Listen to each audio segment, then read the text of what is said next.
And then he will only speak, and then he will open this. He asked me to just keep it.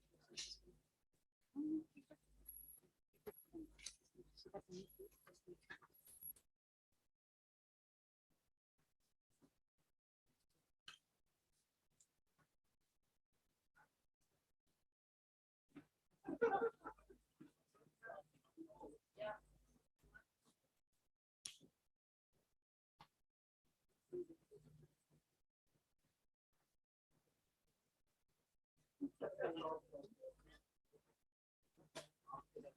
ये system अलग है ना, इसमें pen drive चल सकता है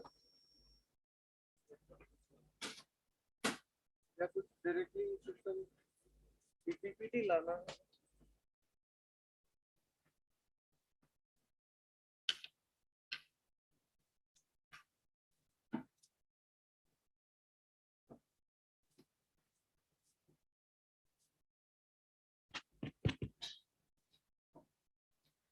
A very good evening to all.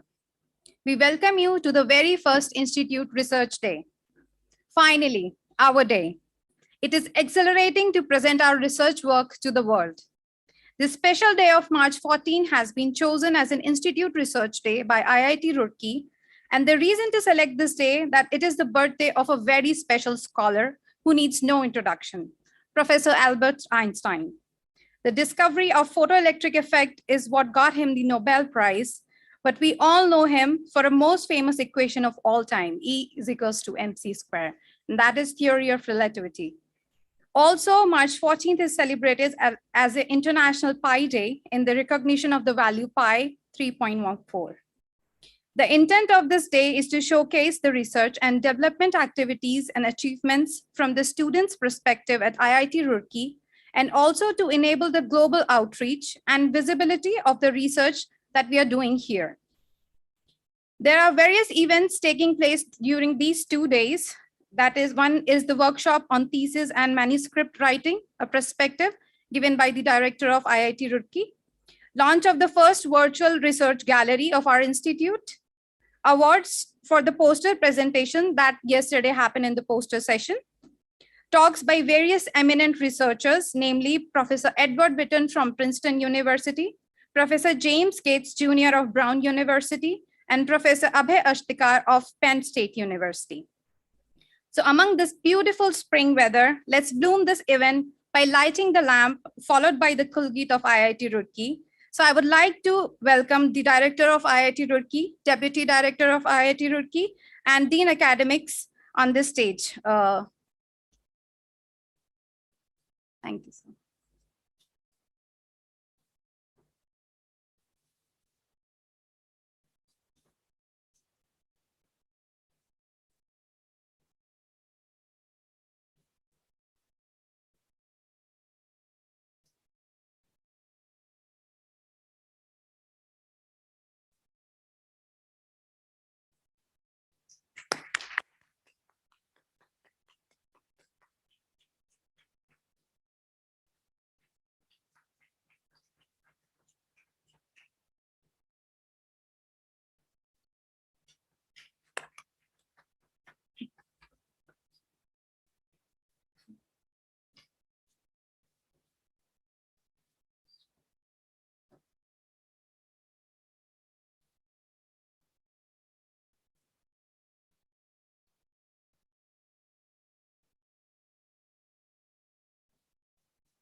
जयति जयति वेद्या संस्थान, जयति जयति वेद्या संस्थान, हिमगिरिशृंगो से अभिनंदित गंगा जल करते कलगान। जयति जयति वेद्या संस्थान, जयति जयति वेद्या संस्थान, शिक्षा आदर्शों में उन्नत, जीवन शिल्पी भूरचनारत। शिक्षा आदर्शों में उन्नत, जीवन शिल्पी भूरचनारत। श्रमं विना न किमपि साध्यं व्रत भारत यंत्र कला कौशल अभियान जयति जयति विद्या संस्थान जयति जयति विद्या संस्थान जन जीवन प्रासाद उठाकर सेतु बांध भूखंड जुड़ाकर जन जीवन प्रासाद उठाकर सेतु बांध भूखंड जुड़ाकर अंतरिक्ष में यान उड़ाकर नवयुग को देता आह्वान जयति जयति विद्या संस्थान जयति जयति विद्या संस्थान सर्वजन हित जीवन मित अर्पित धरा स्वर्ग शोभा कर निर्मित सर्वजन हित जीवन मित अर्पित धरा स्वर्ग शोभा कर निर्मित वैज्ञानिक युग पट में मूर्तित भूपर लाता स्वर्ण विहान जयति जयति विद्या संस्थान जयति जयति विद्या संस्थान नई प्रेरणा से दीपित मन नव स्वप्नों से हर्षित लोचन नई प्रेरणा से दीपित मन नव स्वप्नों से हर्षित लोचन नए सत्य की पुर में धड़कन राष्ट्र जीवन कल्याण जयति जयति विद्या संस्थान जयति जयति विद्या संस्थान हिमगिरि शृंगों से अभिनंदित गंगा जल करते कल्याण जयति जयति विद्या संस्थान जयति जयति विद्या संस्थान जयति जयति विद्या संस्थान जयति जयति विद्या संस्थान।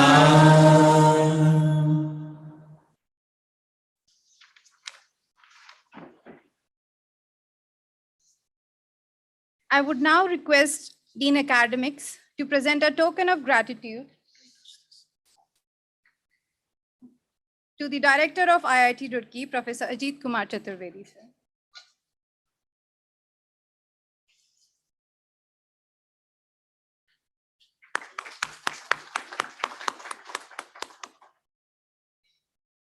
And a token of gratitude for the Deputy Director, Professor Manoranjan Paridar, sir.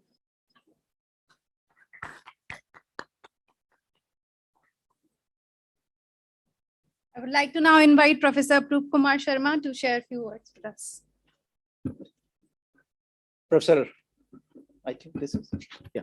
Professor Ajit Kumar Chaturvedi, Director IIT-Roorkee, Professor Manoranjan Paridar, Deputy Director IIT-Roorkee, my colleagues over here, students, and my colleagues and students and others who have joined this program virtually, a very warm welcome to all of you to this unique event, the very first event, Institute Research Day. I'm becoming a bit emotional. It's for the first time it's happening, and it was a dream coming true. We are good at research, we are good at sports, we are good at cultural things.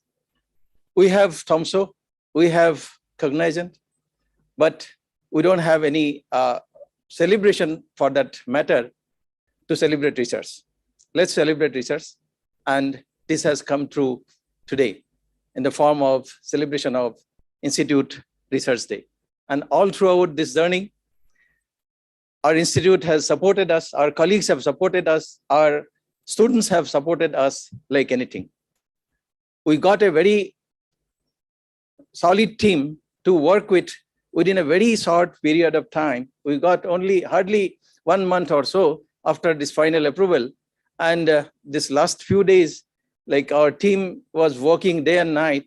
And today we are here with all these things coming true. In fact, we have, as a prelude to this, we had two events yesterday, like poster session as well as one lecture, which was co-organized by Department of Physics as part of C.V. Raman lecture.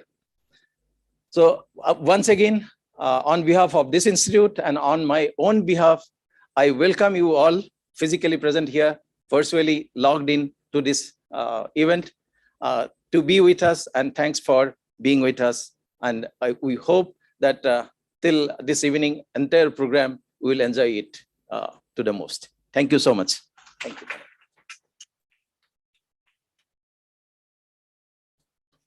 Thank you for your beautiful words, sir. Without further ado, I would like to invite the Director of IIT Roorkee, Professor Ajit Kumar Chaturvedi, for the inauguration of the Institute Research Day by launching the virtual research gallery and by addressing the gathering.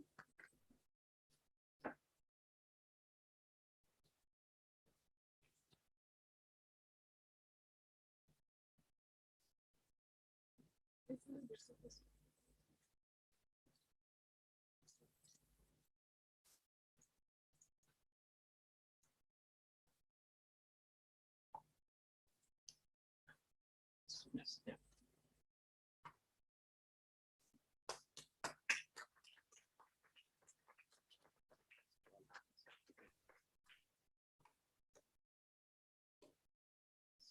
Okay. Right. Department is here, right. Architecture and planning, yeah, here. So no. Kapil Kumar Sinha. Search. Kapil Kumar Sinha. Yeah, got it. Should I click on this one or this one? Let's see more.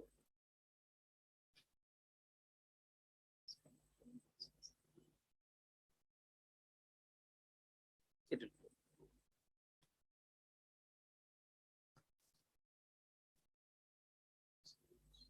will. Heating, ventilation and air conditioning contributes to major share of this energy demand, which is about 60 to 80%.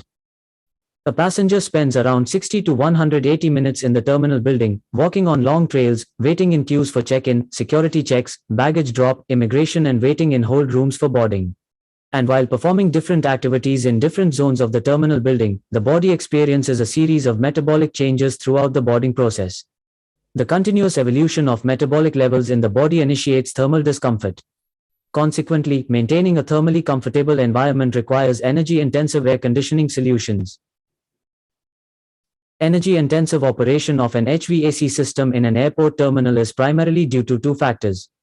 Firstly, all the terminal building zones are conditioned at the same set point temperature.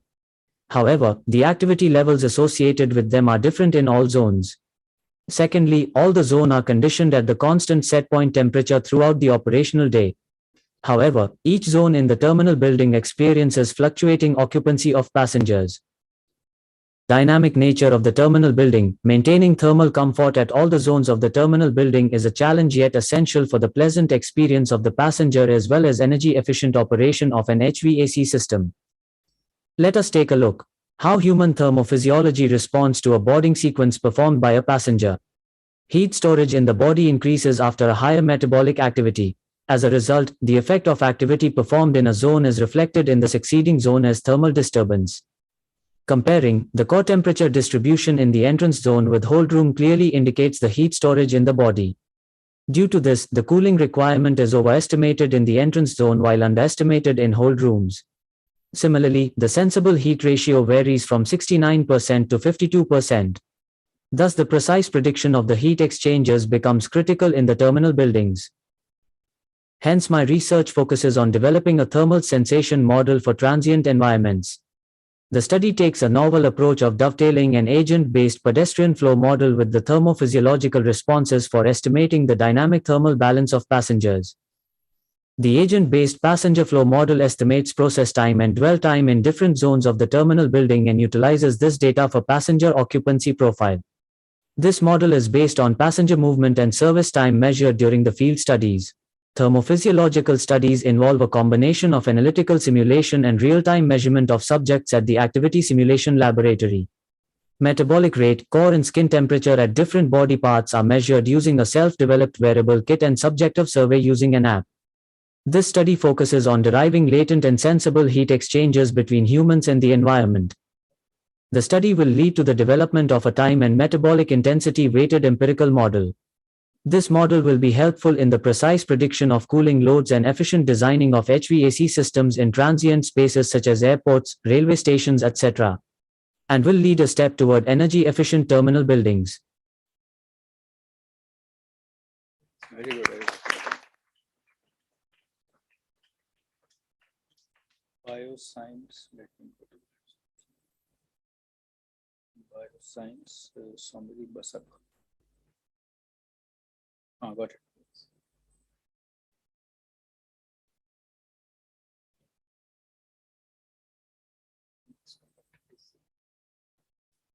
Hello everyone. As a part of Nanobiotechnology Group under the supervision of Professor B. Gopinath here at IRD-IIT, myself, Swami Basa, and another research scholar, Vinay Kumar, we have fabricated biomaterial-based, low-cost, autoclavable, hanging cell culture inserts for various biomedical applications. So experiments on culture cells have become an essential aspect of biomedical research, including drug delivery, tissue engineering, and many more. In order to study interactive behavior between two or more cell types, compartmentalization of the cell culture unit is required. Now, traditionally, such compartmentalizations can be achieved by commercially available hanging permeable inserts, also known as modified Boyden chambers. But such commercial inserts are incredibly costly, multiporous membrane-based, and made of synthetic polymers, and therefore require additional expensive biologically active materials coating upon them. Also, the commercial inserts are not reusable. To address these challenges, we started investigating alternative routes. So we have found that 2 to 200 microliter pipette tips can be repurposed for our venture. So what we did, we taken a portion of this 2 to 200 microliter pipette tips and directly fabricated nanofibrous membrane using a vertical electrospinning setup. As a biomaterial, we have used silk fibroin from the silk cocoons.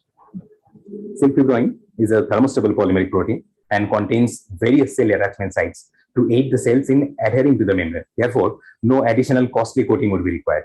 Moreover, because of the thermostability of both the materials, we have found that the complete inserts can be autoclaved and reused. Therefore, by using waste micropipette tips and waste cocoons, we have drastically reduced the cost of fabrication and found a sustainable alternative to the traditional cell culture inserts. Moreover, we have used the nanofibrous membrane for our product, so we could provide the cells with a more ECM mimetic environment than the traditional multiporous membrane-based inserts, as we can see from our cell adhesion studies. Our work was selected and featured as a supplementary cover art in the prestigious American Chemical Society's journal ACS Omega March 2021 issue. And we are also fortunate enough to have the patent application for the work submitted, which is already published and under review. So our work on low-cost autoclavable cell culture inserts can provide a readily tunable alternative to the commercially available inserts and can potentially aid the research in drug discovery, immunotherapy, tissue engineering, and allied biomedical fields worldwide. Thank you.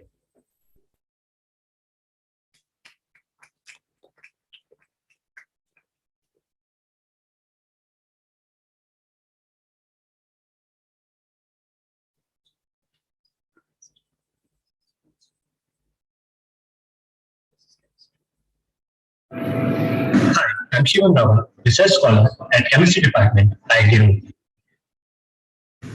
We humans have been inhabitant of planet Earth for a very long time. Earth provides a balanced ecosystem for all the life forms.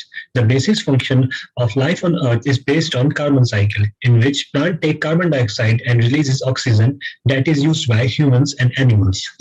But now, increasing population and rapid industrialization cause increased CO2 levels, CO2 now being one of the major greenhouse gas and is now a prominent cause of global warming. Melting icebergs, increased sea levels, and unprecedented climate change are the various consequences of global warming. Now the question arises that how can we prevent this and what role can chemistry play in mitigating the CO2 emissions? Well, there is a potential solution to this problem, and that is absorbing CO2 by aqueous amines. When aqueous amine is subjected to the gaseous carbon dioxide, there is a mass transfer of CO2 into aqueous amine solution, and that is known as amine scrubbing. amines and its derivative have the natural tendency to react with CO2. This process seems to be quite convenient, but associated with various challenges like energy requirement for amine regeneration, increased viscosity during absorption, which inhibits the transportation of CO2 absorbed amine solution, and amine degradation. In my research, I am studying the CO2 absorption by aqueous amines using computational method in which both quantum mechanical methods and molecular dynamic simulation are being used. For molecular dynamic simulation, an accurate force field is required. Force field refers to the functional form and parameter set used to calculate the potential energy of a system in molecular dynamics simulation. A robust force field for amines has been generated using quantum mechanical methods. To understand how these coefficients affects the potential, here is a visual representation of how a dihedral potential varies with respect to its coefficients. For the parameterization of force field, quantum mechanical data is obtained using electronic structure calculation and is fitted to the respective potential using a Python code. With the accurate force field parameters, molecular dynamic simulation is used to predict most suitable amines for carbon dioxide absorption. Also, it will help to study the effect of multiple amine mixture and amine concentration on CO2 absorption and viscosity change during the process. At last, it is concluded that computational method can facilitate in providing future research directions for developing a sustainable CO2 capturing materials. Thank you very much.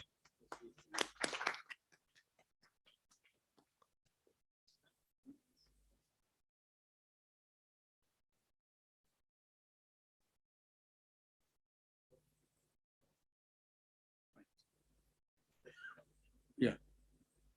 So let me start by congratulating the entire Institute Research Day Committee team and the Academic Affairs Office and the student volunteers who have come up with such a wonderful two-day program in which we had very interesting research posters. And I understand that after my brief talk, there will be awards, poster awards. And just now we saw these interesting galleries. We picked up only 3 samples. There are many more samples. If you go to the website, many more entries are there. And this is an attempt to also show that many a times it is possible to convey an idea better using the method of video. In earlier times, maybe even 7-8 years back, video was not something which was commonly accessible. You needed complicated cameras, video cameras, and recording studios, and where to keep the big files. Storage was an issue. In today's world, now in 2022, all this has become very trivial. So if it has become easily available, why not use it to propagate your research ideas, to make your presence felt? And that is why the Institute Research Day Committee came up with this research galleries. We are running slightly short of time. So let me conclude my inaugural address here, and I can go to the talk that I would like to give now. That is on the thesis and manuscript.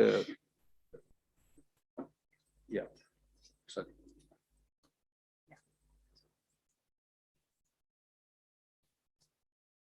Thesis and manuscript writing, a perspective. So let me give you a brief prelude to what is the intent of this 35-40 minute talk.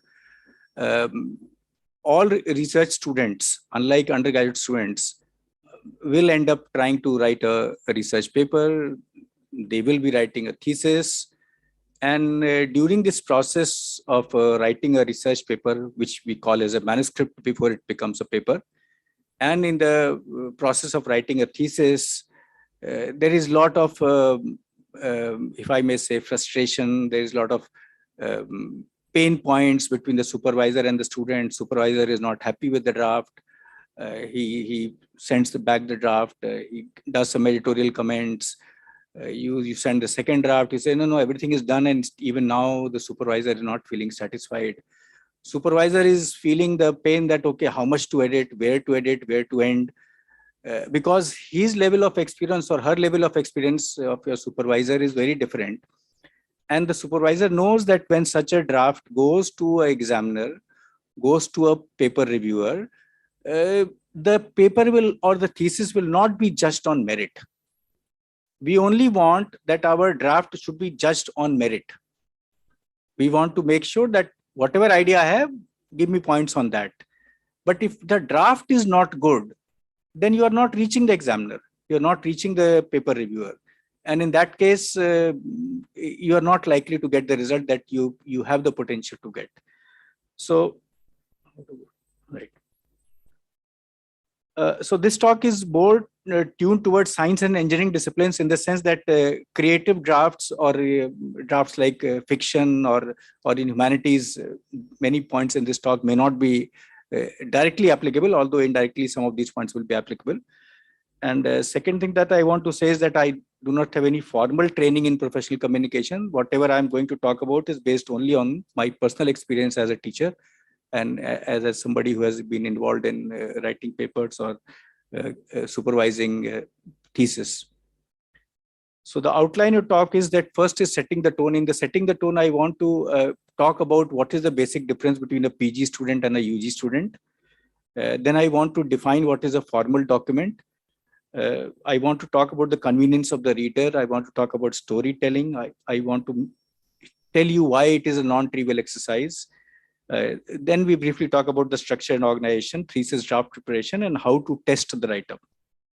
So here, this is not a workshop. Please don't think that I'm going to tell you that these are the errors, these are the ways to do it. I'm not going to do it like that. It's more like a abstract presentation in terms of setting the context, because if you get the context right, many things flow very easily. But if you are not clear about the context itself, you struggle with the write-up, because you feel that I have written everything. Well, this is what I wanted to say. Still, what is wrong with the write-up? What is wrong in the write-up, that probably you will get to understand from today's talk, in case you do not know it already. So a PG student is a specialist compared to a UG student. A UG student is more like a generalist. When I say PG, I mean master's and doctoral programs. That is why you see that in the postgraduate students programs, a significant component is thesis, a small component is the coursework. While in the UG student, it's largely coursework and less of projects and less of thesis work. Now the question is, what is the most important expectation from a PG student? The expectation, of course, thesis. You are doing the coursework so that you have the academic preparation and the foundation required to deliver a good thesis. So even when you are doing the coursework, the objective is the thesis.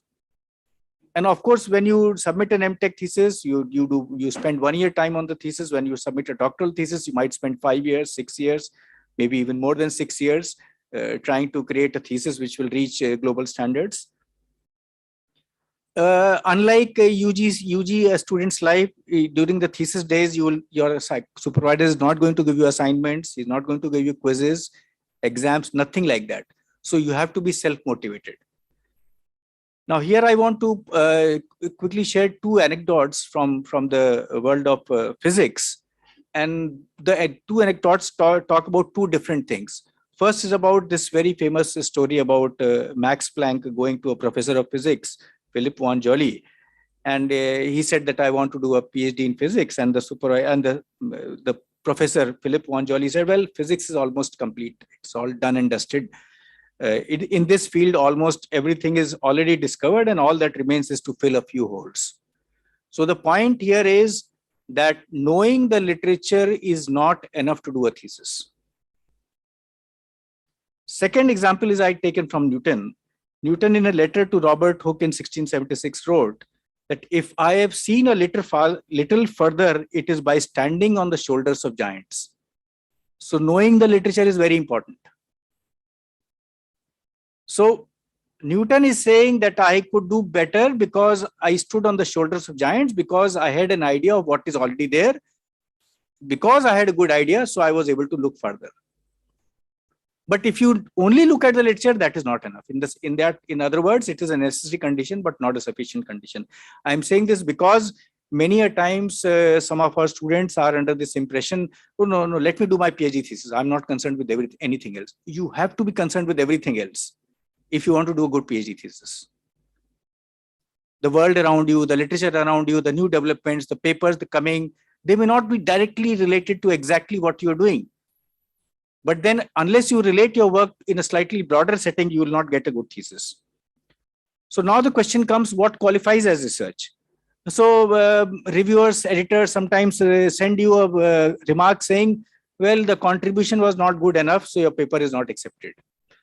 Or the PhD thesis examiner says the contribution is not of the standard expected of an IIT or standard expected from an institute of global repute. So what is this word contribution? That's why I wrote contribution in italics. So it is usually in the form of a research paper which satisfies a few conditions. And what are those conditions? Well, it has to be correct. That means you cannot find a technical flaw or error in that. It has to be new. It was not done earlier. It has to be useful in some sense. Merely being new and merely being correct will not ensure a publication unless you also show that either it is advancing the literature, or it is showing a new perspective. That means it is good for teaching, or it is able to solve some long-standing problem, or it has some useful application. It is written. Now, this is the topic of what I'm talking about today. That means you have to create a document. You cannot just orally say that this is my research, this is my contribution. So it has to be written. It is not an oral thing. It has to be documented. And last point is, it is not a straightforward application of known results. For example, problems in textbook. If you solve a problem in textbook, maybe a difficult problem, it takes a lot of time. You document it, you write it down, but that is not good enough to qualify as a contribution because it may not be something new. It may not be something that is useful. So how does one decide that there is a contribution? So there is something called a very unique thing, which is completely unheard of in the non-academic world. Only academic world knows this, what is known as the peer review process. So how it is decided whether a research paper can be accepted for publication? In other words, how does one know that this is a contribution to the literature? So the method is, the standard operating process is that does the result contained therein qualify to be accepted as a research contribution in its area? So what we do is that we submit to a journal. The journal has some list of editors, and these editors in turn have a big pool of reviewers. So what happens is that these reviewers will be from the peer group. That means they will be experts in the area of the paper, and the paper will be sent to them. They will be anonymous reviewers. That means the author will never come to know that who reviewed the paper. They are unpaid. This is a work, professional work, that does not carry honorarium. It is something that you take pride in contributing to your profession. The reviewers are not like somebody who cannot be questioned. Reviewers cannot just say this paper is good, this paper is bad. No, reviewers have the job of explaining their comments. Why are you saying what you are saying? If you say that this paper is lacking in something, please explain what that is. So reviewers are not like they have unbridled powers, or they are free to say whatever. And that is why it comes to the last point, that the review itself is evaluated by an editor. So an editor can see that this reviewer has not done a good job, or this reviewer has done a good job. Editor can add more reviewers. Editor can delete a current review. In other words, there are several checks and balances inbuilt in the system so as to be able to properly judge whether something contained in that paper qualifies as a contribution to the literature. If it qualifies as a contribution to the literature, you get the very happy mail, I am pleased to accept you, convey to you that your paper has been accepted. Otherwise, you get to the contrary. So now this brings to the point that I was making here, that all research contributions have to be documented. So that brings to the topic of formal documents. So when you say documented, that means you have to create a document. And it is always good to take the context slightly wider, slightly beyond research, to understand what is a formal document. A formal document is, authors may be one or maybe two or maybe three, maybe more, but the readers may be thousands or millions. You are writing one paper, maybe you are writing with a supervisor, 2 people have written the paper, but maybe 500 people are going to read that paper. That is where the challenge starts happening. It should not be possible to interpret the content in more than one way.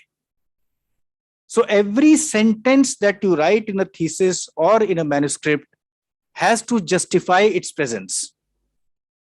Can you work without that sentence? In that case, the sentence should be deleted.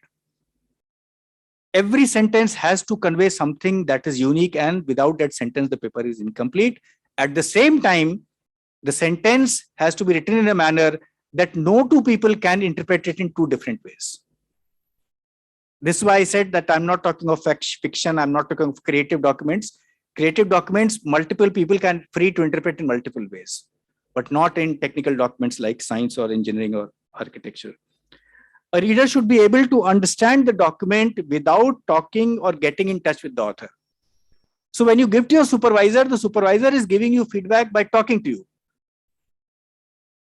But the document, formal document, does not expect that the reader will talk to the author, or the reader will write an email to the author, or the reader will pick up the phone and talk to the author. No, it has to be a standalone document which speaks for itself. The maximum the reader can do is read the document again and again.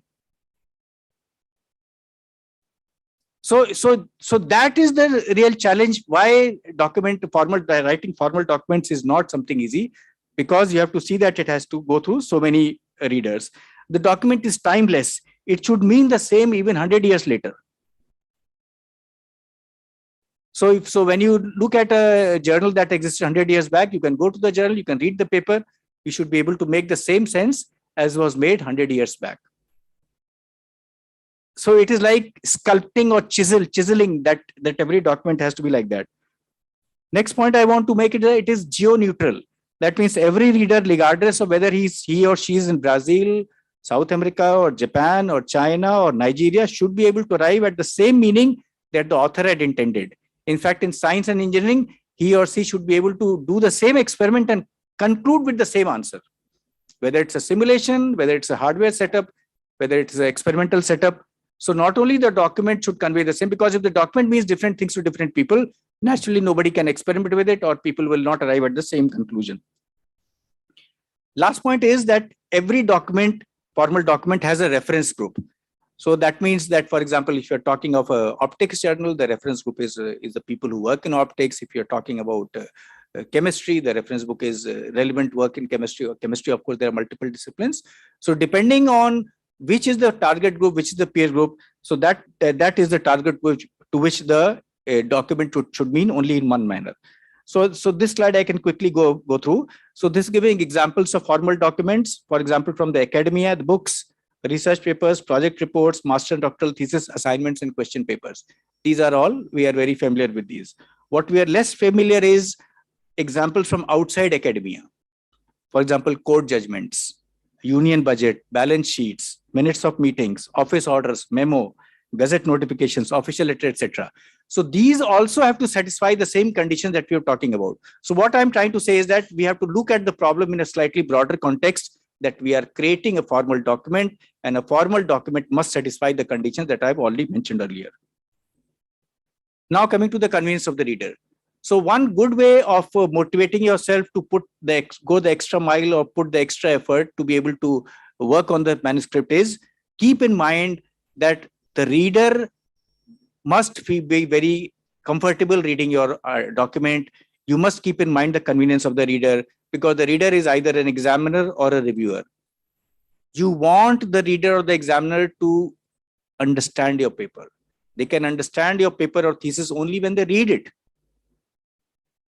And they will read it only when they find that it is something that has taken into care their convenience. So authors need to realize that the convenience of the reader is paramount. After all, whom do you write the thesis or the manuscript? You don't write it for yourself. You don't write it for your supervisor. In fact, you don't even write it for your department. You write it for your peer group. You write it for people outside who will never talk to you, who will never be in touch with you. So you're writing for them, and you want your paper to be cited. You want your thesis examiner to give you very high grades. So keep his convenience in mind. How do you keep the convenience in mind? We'll come to that. Your peers, examiners, etc. can read your work and assess your contribution. Because if they cannot read your work, they cannot assess your contribution. If they cannot assess your contribution, you will be left feeling frustrated that, oh, this remark is wrong. The reviewer has written this. He did not understand my paper. I meant this. I meant this. He is writing this. Oh, he is writing this because he has not understood your paper correctly. But that because probably some fault lies with your manuscript. Start with the premise that the reader will not go the extra mile to understand your work. So this is one premise that I would say. that don't expect the reader to go the extra mile. In fact, I did not want to write it here, but I can say it orally, that assume that the reader is a dumb person, not an expert. If you assume that the reader is a dumb, although it will be read by experts, we know that, but if you assume that you have to take, you have to handhold the reader, take it along, you will write a good manuscript. So manuscript writing is not very different from storytelling. A thesis or a manuscript should flow like a story, but the story is for whom? For the peer group. It should try to hold the reader. That means the attention of the reader. The reader should not get easily distracted. As far as possible, the relevant details should be available in the vicinity. So when I am reading a page of some paper, I don't want to go back 100 pages or go in front 100 pages and try to figure out the meaning of this. I want to see that this is standalone because that's my convenience. Otherwise, I get distracted. As far as possible, the relevant details should be available in the vicinity so that the reader can read and understand without any hindrance or interruption. So now coming to the thing of, I think at the top, you're not able to read the titles. Huh? How to remove this? Title of the slide is not coming. Oh, right. What makes thesis writing non-trivial? I'll try to attempt this here. So the answer lies in causality. So what is causality? Causality is something that most physical systems satisfy. In fact, all physical systems satisfy. It is basically a cause and effect relationship, that when something happens, there is a cause, right? And the cause has to precede the effect. Same thing has to be satisfied at every point in your manuscript or in your thesis. You cannot write something based on something that will come later on. You have to write something which is only using the information that you've already supplied. This does not come naturally. When you start looking at your thesis or your manuscript, you will see many times we have this problem. Why we have this problem? Because we are so immersed in the problem that for us, it starts looking very trivial. We don't put ourselves in the shoes of the reader. So if you do not satisfy causality, that is a fundamental flaw of any manuscript, and many manuscripts have this problem, and that is the first reason why we struggle. So every time, I'll repeat myself, what I'm saying is that you cannot write something at any point in the thesis or the manuscript which presumes something that you have mentioned later. If you are forced to do that, then better to write it there. Please see this subsequent section or subsequent page for details. Otherwise, it has to flow from the beginning to the end. It's not coming. All right. But the interesting thing is causality is a necessary condition, but not a sufficient condition. For example, what I just now said, a document may be satisfying it, but still it may be a very poor document. And that is what we are trying to answer now. A large number of structures, that is sequence of units, will satisfy the causality condition. How to choose one of them? In fact, it may be infinitely many ways of writing your thesis, your manuscript. If you give it to a computer program, right? You feed the thesis manuscript in the computer program and say that just reshuffle all the sequences. That means all the chapters, section numbers, all those can be reshuffled. It can be done in billions ways, maybe almost infinite ways. And many of those will be actually satisfying the causality condition, but they'll be very poor drafts. Why will they be poor drafts? Because you have to choose the sequence which facilitates the flow of the story. There is a story that you are telling to the reader, and this story has to flow. So very similar to the stories that we have read in our childhood days. The sequence, last point is also important. Many times we believe that the sequence in which the work has been done, that is the best sequence to write a paper. Many a times it is not the best sequence. You are not bound to write the manuscript in the same sequence in which you got the results. You have to keep the reader's convenience in mind. You have to keep the fact that the reader is not familiar with your work in mind, and then decide the sequence. Don't just report in the order in which the work is there.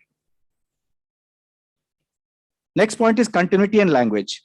So basically, you'd be getting a feeling that manuscript writing is something like a mathematical equation. It's like a computer program that you can feed. Continuity is again from the maths, and language, is of course computer programs.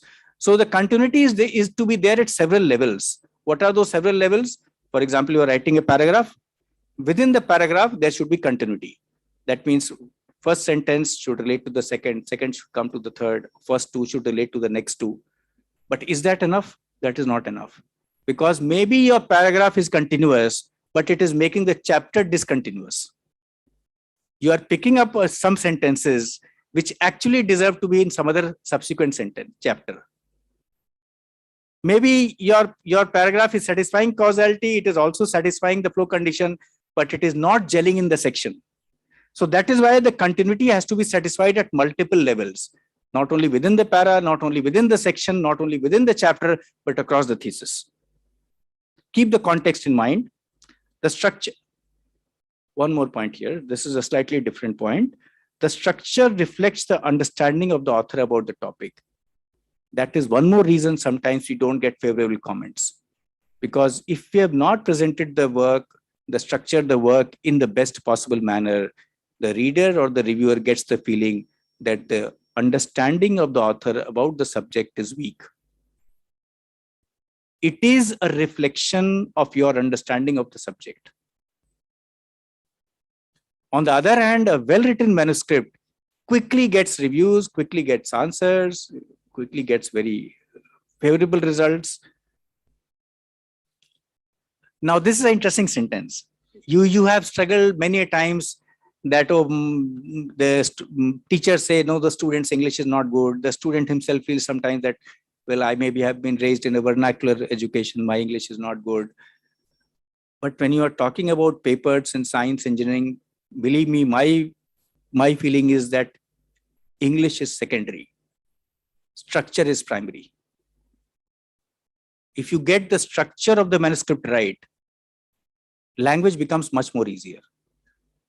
The reason why your drafts are going back and forth between the supervisor and you is less because of your language, more because of the structure.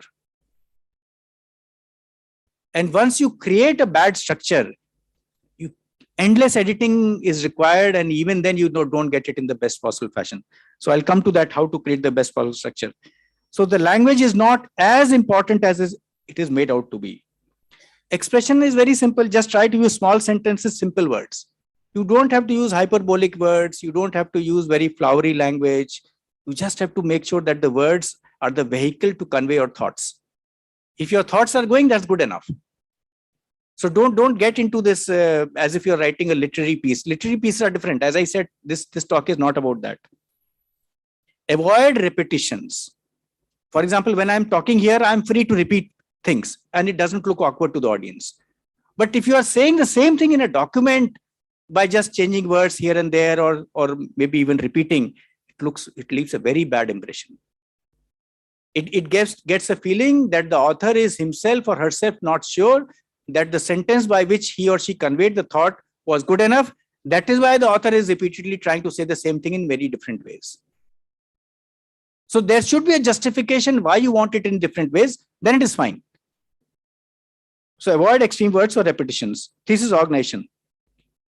So of course, this part, there is a title, there is an abstract, there is an introduction. In the introduction, we say that there is an introduction of the broad area of the thesis. Then you have to have the goal of the broad area, not of your thesis. Then you come to the motivation for the specific problem, why you are doing the specific problem that you are doing. Brief mention of the literature, avoiding any equations, because this is the introduction chapter or introduction part. Main contributions of the thesis, organization of the thesis. So this is not something that you are not familiar with. This is something you are already familiar, or you will become familiar. This is the easier part. Thesis organization. We know that you have to do some literature survey, as I said, look at Newton, look at Philip Ponjoli, literature survey, main body of the work, problem formulation, methodology or approach taken. I'm going through quickly because these things I don't think need too much time. Then you need theoretical, experimental, numerical simulation related details. So you must have used some kind of a tool to be able to arrive at whatever results you are claiming. Either you've done a theoretical formulation, a theoretical solution, or you've written a computer program to be able to simulate the experiment, or you have set up a hardware experiment to actually carry out the experiment, or you have solved the equation using numerical methods. So all these things, or maybe a combination of all of these things are there. and then their results and interpretation, and finally conclusion, future scope of work. So this is done. Figures. Figures, again, I think this needs your attention. I would say this is more important than the previous slide. So what happens is that while on one hand, we definitely need figures, we need flowcharts, we need tables, we need diagrams, but the mistake that sometimes we do in the thesis or in the paper is that we do not properly discuss the text or the table in the text, the figure or the table. So if you have given a figure, don't assume that the figure is self-explanatory and the reader, oh, this line is coming down and the reader can see it and it's very obvious. Nothing is obvious. You have to tell the story what you want to tell, because that same figure is telling 100 different things. Which of those 100 things you want to tell the reviewer, please mention that. Please mention that in this figure number such and such, please observe this pattern and arrive at that conclusion. And if you can give a reason, that will be very good. It has to be referred in the text. There should be adequate discussion in the text. It should be properly located in the text. Figure is 4 pages down the line. Discussion is happening 3 pages before that. Not a good idea. As close as possible. Legends in the figure, X and Y axis. Site, this bullet is a standalone bullet. So what happens is that sometimes we are careless with the citations, that, okay, this is not my work, this is somebody else's work. I have to just cite so that I complete this sort of a, so to say, formality that citations have been given. But the problem is that if you do not carefully cite earlier work, the examiner does not get a good idea of your work. And that is why it is important to carefully cite earlier work and then make your claims that all this was done, this was not done, this is what I have done. So last point says, readers and examiners will give you credit for your work only if you carefully cite earlier work. Why they don't give credit otherwise? Because they feel that the reader himself does not carefully know that what exactly is his contribution. So why should I worry about it? And if you have to carefully lodge your contribution in the galaxy of stars, galaxy of papers, galaxy of contributions, you have to fix the coordinates. How do you fix the coordinates? By talking about all neighboring references properly. Now coming to the structure of the thesis. So title of the thesis, organizations different, structures different. Division of a thesis in chapters. We of course have to divide a thesis in chapter. You cannot write a single chapter like a very long thesis. That will be why it's a bad idea not to divide the thesis into chapters, because it becomes difficult for the reader. So all these things have been invented, devised to make the job of the reader easy. Otherwise, I don't need chapters. I can just write in one flow, this is my work. Division of a thesis into chapters, titles of chapters, division of a chapter into sections, titles of sections within each chapter, division of a section into subsections along with the titles. Now, the point I'm trying to make on this slide is that while on one hand, all of you in the audience know that this is a structure, what I would like you to appreciate that the titles of these are very, very important. The title of the subsection, the title of the section, the title of the chapter, the title of the thesis. That is the first introduction of the reviewer and the examiner with your work. And the title has to capture a contribution, your focus. If the title doesn't capture a contribution focus, that's the title of the thesis. Going inside, if you want the work to be properly structured, you have to give it the proper titles. And if the titles are done, I can tell you a good amount of your thesis work is done in terms of writing. Preparing the first draft, good to start with a draft of the structure or skeleton of the thesis. This draft will evolve, get revised as the thesis write-up progresses. Work has been done as you keep on writing. But first start with the skeleton. And what is the skeleton? That the titles of the chapters. So the skeleton is that you have finalized the titles of the chapters. This will also decide the total number of chapters. You have to decide that how many distinct ideas are there, how you will connect their chapters, which chapter should come first, which chapter should come later on, how will the story flow, how will you ensure continuity, how will you ensure causality. So causality, flow, continuity, all these things are the cornerstones to be able to take the attention of the reader or get the reader interested in your work. Then what you do is that as part of the first draft, first step was you finalize the chapters and the chapter titles. Next step is the first version of the titles of each section within every chapter. So that is once the skeleton is ready, now you go inside. Okay, now I have a chapter. This chapter is like, again, has to be divided into six sections. Why? Again, for the convenience of the reader. So that the reader does not need to spend too much of time. He or quickly can focus on whatever he or she wants to look at. And thereby he or she will be able to appreciate your work. Subsequently, prepare the first version of the titles of each subsection within every section. If the structure above has been done carefully, filling up the details becomes very easy. When we do the other way around, when we have filled up the details and then try to do the structure, it's an endless exercise. It will never lead to a good result. It wastes a lot of time. It creates a lot of disharmony. In other words, if I write the last bullet, a poor structure will need global changes at the correction stage as opposed to local changes which are easier to handle. If the structure of the chapters, the sector of within the chapters has not been done carefully enough, when you are doing the corrections, when a supervisor doing the corrections, he's going back and forth, crisscross. It's a nightmare to correct those manuscripts. And we end up in suboptimal or not the best possible manner to present the work. And so it is very difficult. So what is easy is that only local editorial changes have to be done. And then it's the language issue. As I said, keep the language simple, use simple words, no repetitions, no extreme words. You don't have to use flowery language. You don't have to say anything again and again. If you keep it simple, once the structure is done, language part is almost trivial. How to test the write-up? Can a person not familiar with your work understand it without talking to you?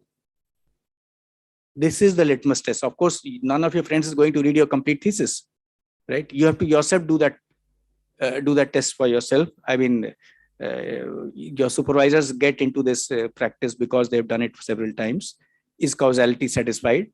This is again, you have to test the write-up. Wherever there is any reasoning, does it follow the structure of a theorem? Even though you are not doing a thesis in mathematics department, it's always good to pick up the structure of a theorem. All of us have studied theorems in our high school days. If you explain the logic, the reasoning, following the structure of a theorem, it is so easy, so lucid.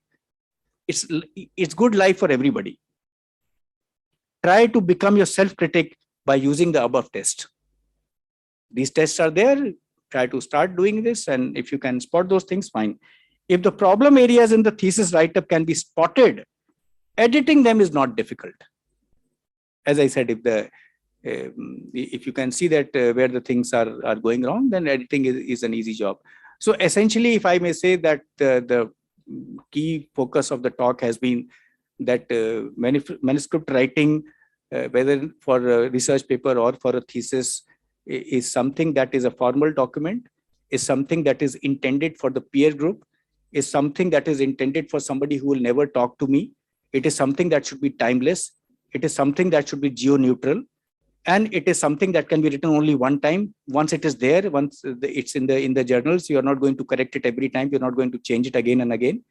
So it is a document that has to be written with care, with caution. Nowadays, all the PhD theses are also online. So in some sense, they are very similar to the paper. And to be able to achieve this objective, focus on the structure part, focus on the causality part, focus on the continuity part, focus on the flow part. Everything else will become very simple. English is least of the problems.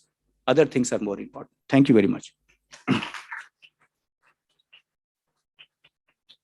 Any questions? Okay, fine. So I'm not able to take questions because shortage of time, but you can write an email to me. I'll be very happy to respond to any question that you may have. I've given my personal email ID also, ajit.chaturvedi@ec.iitr.ac.in. I'll be happy to respond. Please go ahead.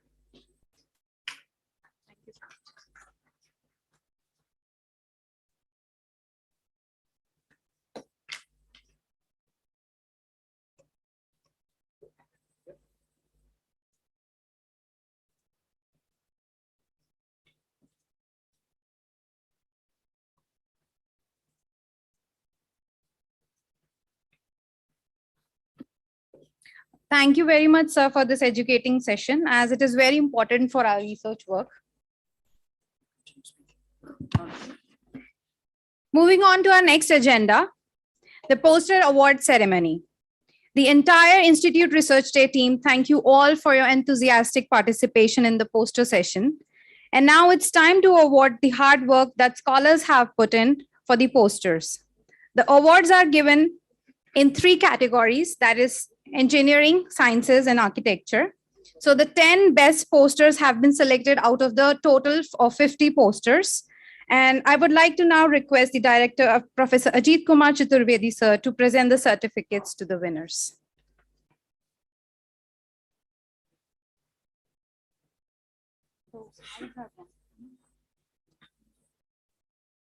Just a second.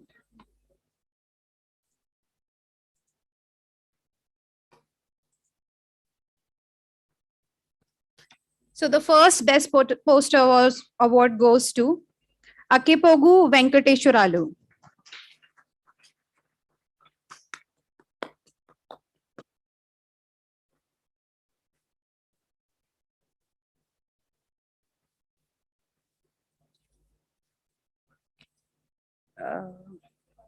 Department is not written.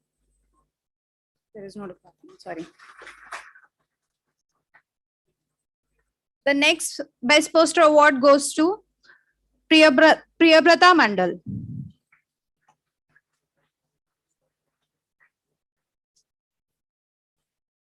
And I would also like to inform that the best posters will also be rewarded with prize money of rupees 5,000 each.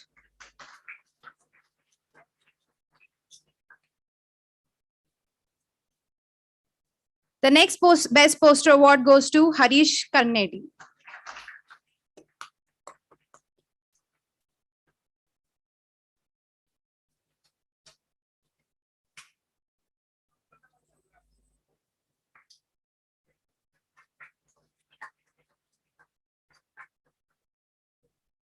The next best poster award goes to Vijay Pandurang Mohale.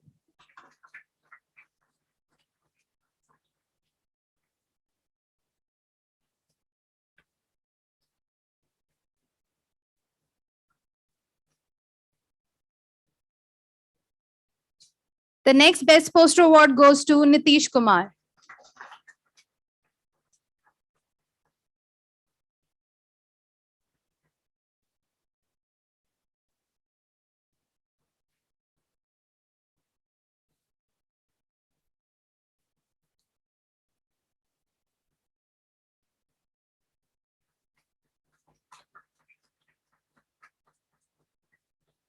The next best poster award goes to Nitin Kumar.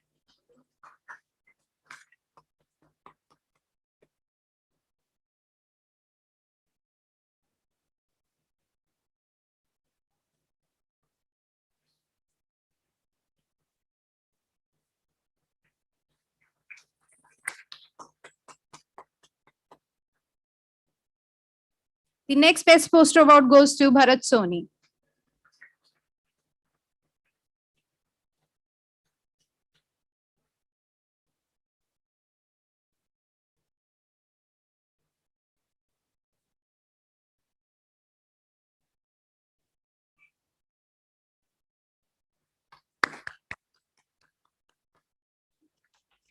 The next best poster award goes to Anuradha Silva. Is she here in the audience? The next best poster award goes to Aditya Bhandari.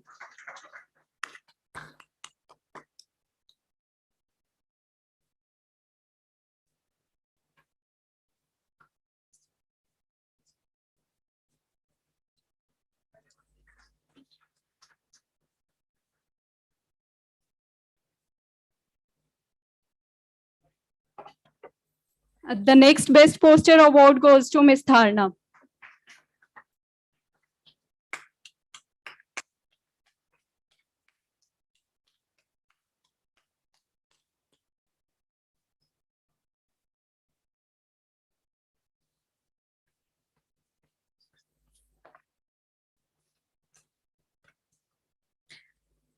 So thank you, sir. Thank you. Congratulations to all the winners and a hurrah to all the participants. All the students who have presented a poster and contributed to the virtual research gallery will receive the participation certificates during the refreshment break from our volunteers. Pragalp and Ashish will be giving out the certificates, so you can contact them. There will be 2 technical sessions starting from 6:30. The first talk is titled as The People No One Imagined Anything Of, followed by S. Ramanujam's Example by Professor James Gates Jr. from Brown University. And the second talk is titled as Gravity, Geometry, and Quantum, Physics Beyond Einstein by Professor Abhay Ashtekar from Penn State University. These technical sessions will start at 6:30 after the refreshments. The refreshments are served at the back courtyard and our volunteers will guide you there. Thank you so much for coming.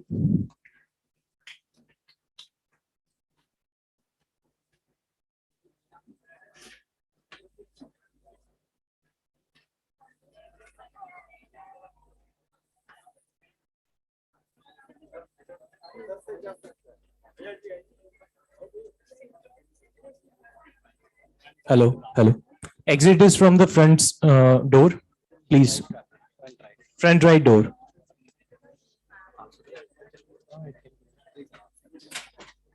Exit is from the front side. Both the doors are operated left and right.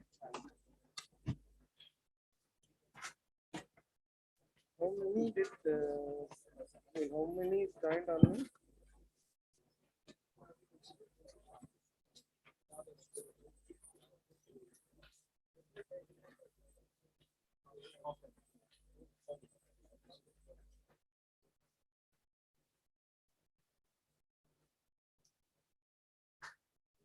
Yeah, that's true.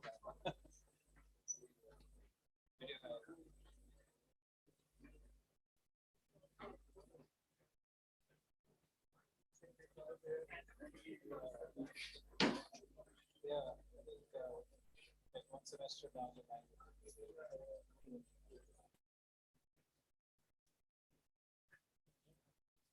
The ironic thing is that from here it's different to share, but everywhere else you can.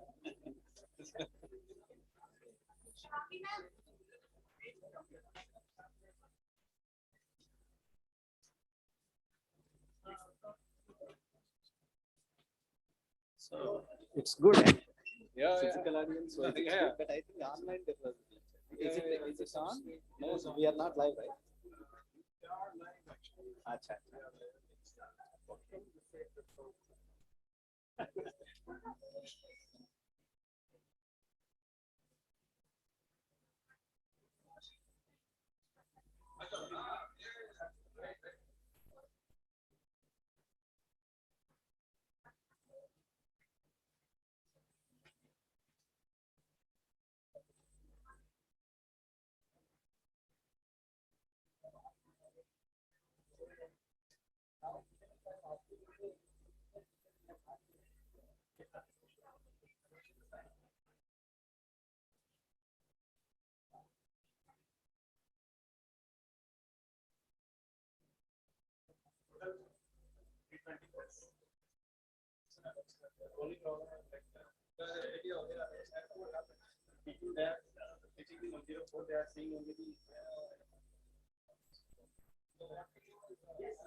Lucky, you there?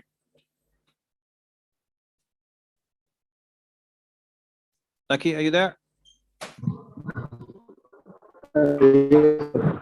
आवाज नहीं आ रही। मेरी आवाज hello lucky हो ना? Yes, sir. Yes, sir. मैं हूँ, sir. ठीक है, ठीक है। शुभम, आप हो भी? सर शुभम थोड़ा बाहर गया है, sir. कोई नहीं, कोई नहीं, चलो आप अब रहना यार, थोड़ा सा ना वो पता नहीं क्या स्क्रीन शेयर का क्या इशू हुआ है, आई हैव नो आइडिया। तो Okay, ये okay. या तो एनीवेज वो YouTube वाला तो हम यहाँ के वीडियो वाले से ले लेंगे, फिर आपको दे दूंगा मैं, वो आप उसको ट्रिम श्रिम करके डाल देना। और बाकी Okay, sir. Okay. यहाँ पे है कि 6:25 I think professor Gates is gonna join and 6:30 sharp we start. Okay, sir. अभी तो लाइव चल ही रहा है सब, Yes, sir. अभी YouTube में लाया है. उसमें तो कुछ करने का इशू है ही नहीं, that is done, so we just wait. Yes, sir. थोड़ा सा आराम Thank you. कर लो। Okay. Thanks a lot, God bless.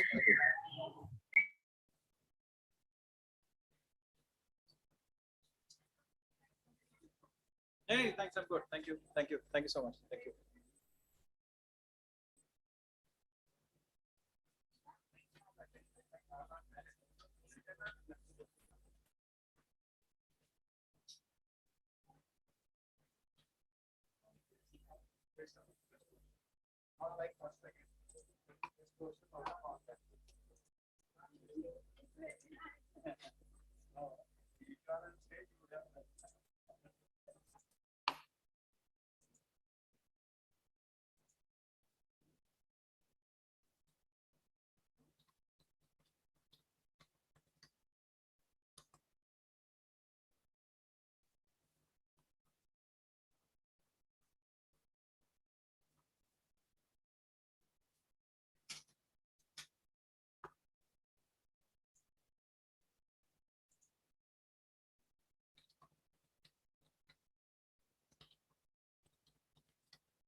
Shubham ji, ये कैमरा ऑन करके उस लैंप पे फोकस हो सकता है जो जूम पर भी दिखे?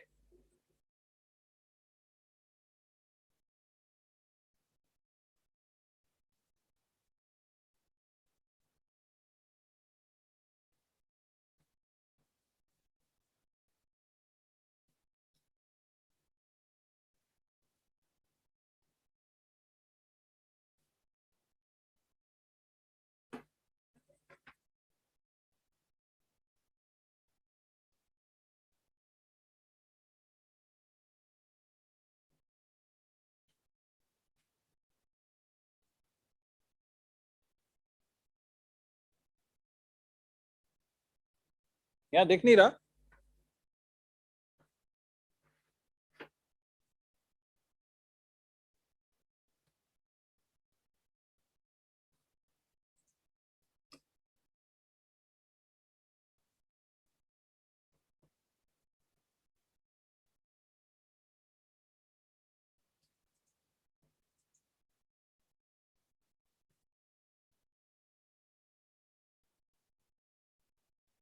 क्या हो गया यार, दिख ही नहीं रहा कुछ।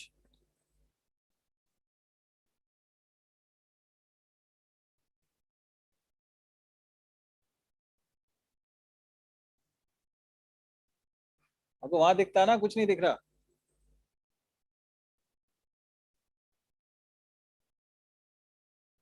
बुलाओ यार किसी को जल्दी। यहाँ का कुछ दिखना चाहिए ना, हम बोल रहे हैं कोई यहाँ का दिखना चाहिए, कुछ दिख ही नहीं रहा।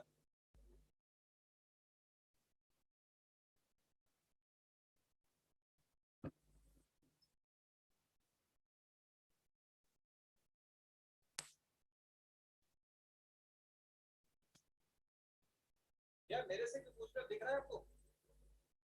स्क्रीन पे दिख रहा है? वहां देखिएगा तो दिखेगा।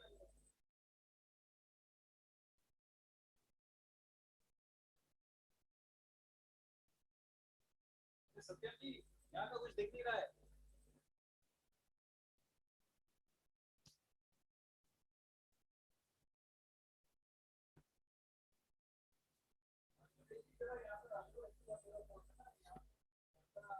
कुछ दिख नहीं रहा है Zoom पे ना।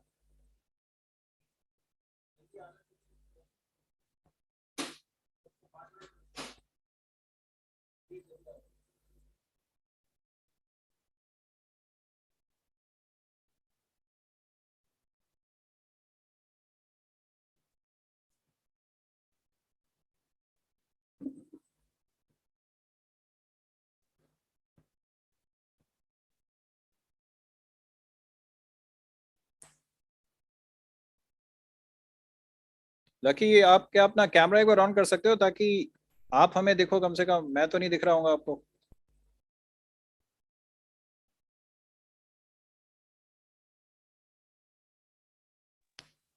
सर दिख रहा हूँ सर। हाँ हाँ, मैं नहीं दिख रहा हूँ ना आपको? नो सर, आप नहीं दिख रहे, आपकी आवाज आ रही है। हाँ हाँ, ठीक है, थैंक्स, चलो थैंक यू, आप बंद करो। नहीं हो रहा ना, अब दिख नहीं रहा वहां पे? हाँ अब ठीक है। ये लकी, अब दिख रहा है? ये सर वीडियो विजिबल हो रही है फेस का। मतलब वीडियो दिख रहा है ना आपको? पूरा कैमरा पैन कर रहा है left to right, right to left type का। ये सर आप ये सर आपकी तरफ से वीडियो आ रहा है, दिख रहा है। ठीक है, थैंक यू।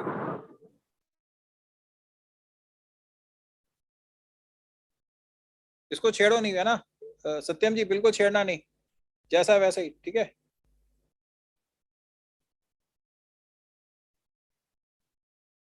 पता नहीं यार क्या कहानी है।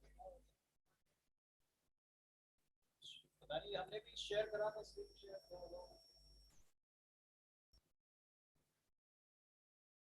हाँ, इसी पीछे पर प्रॉब्लम हो गया। वो जो बंदा जो रिकॉर्ड कर रहा था ना, उनसे बस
जावेद जी हो गया फिर बात में, हो गया।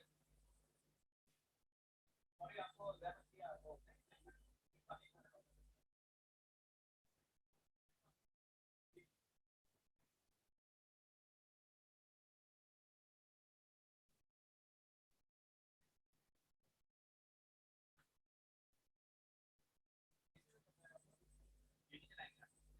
वो कुछ इशू आ रहा था, तो पता नहीं फिर उसको पता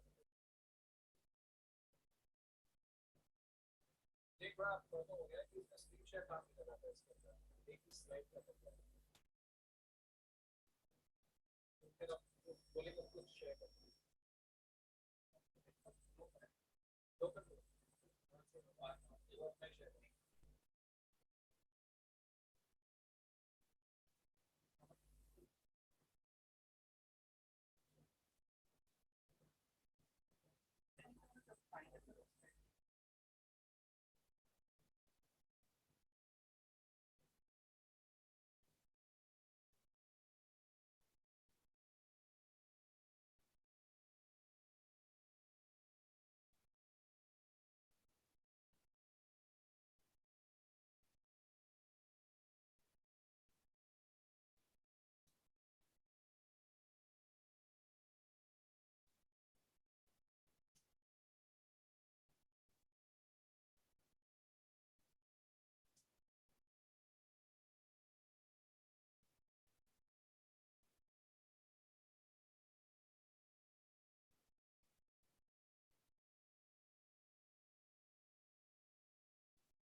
Hi, Jim. Can you hear me and see me? This is Alok.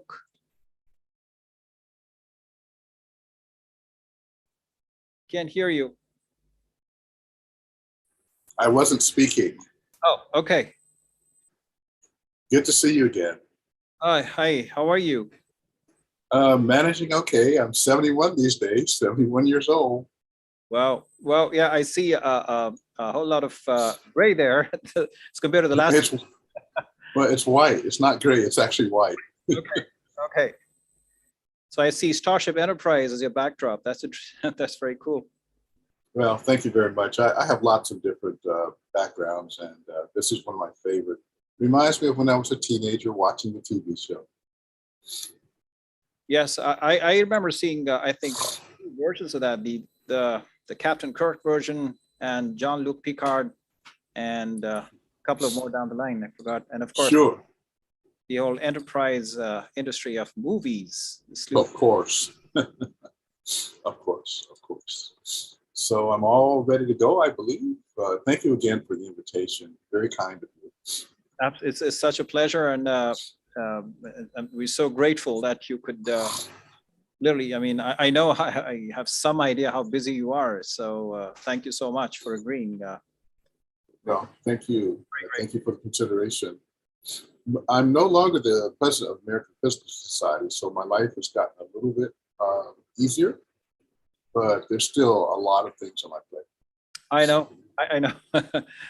So you still sleep very sparsely, I should say, or I mean, I think you are, as you said, you got a lot of stuff on your plate. I mean, I don't think you sleep a lot, right? Even now. Well, I sleep less now than when you first met me. I'm going to turn my video off because I want to have a few more bites of breakfast, and then I'll turn it back on. Okay, and post that, perhaps we could quickly test your the screen share if everything's okay. Oh, thank you so much for bringing that up. Let's try that. Hang on a second here. Very good. So back and forth. Well, yeah. Let me go to the beginning. Excuse me. Let me start at the beginning. I want to check.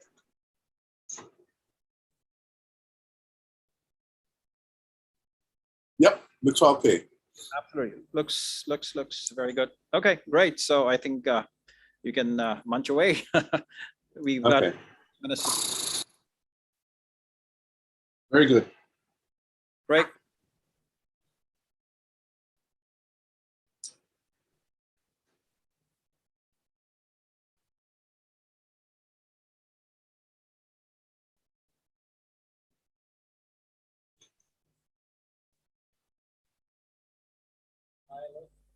Hi. So the speaker is here.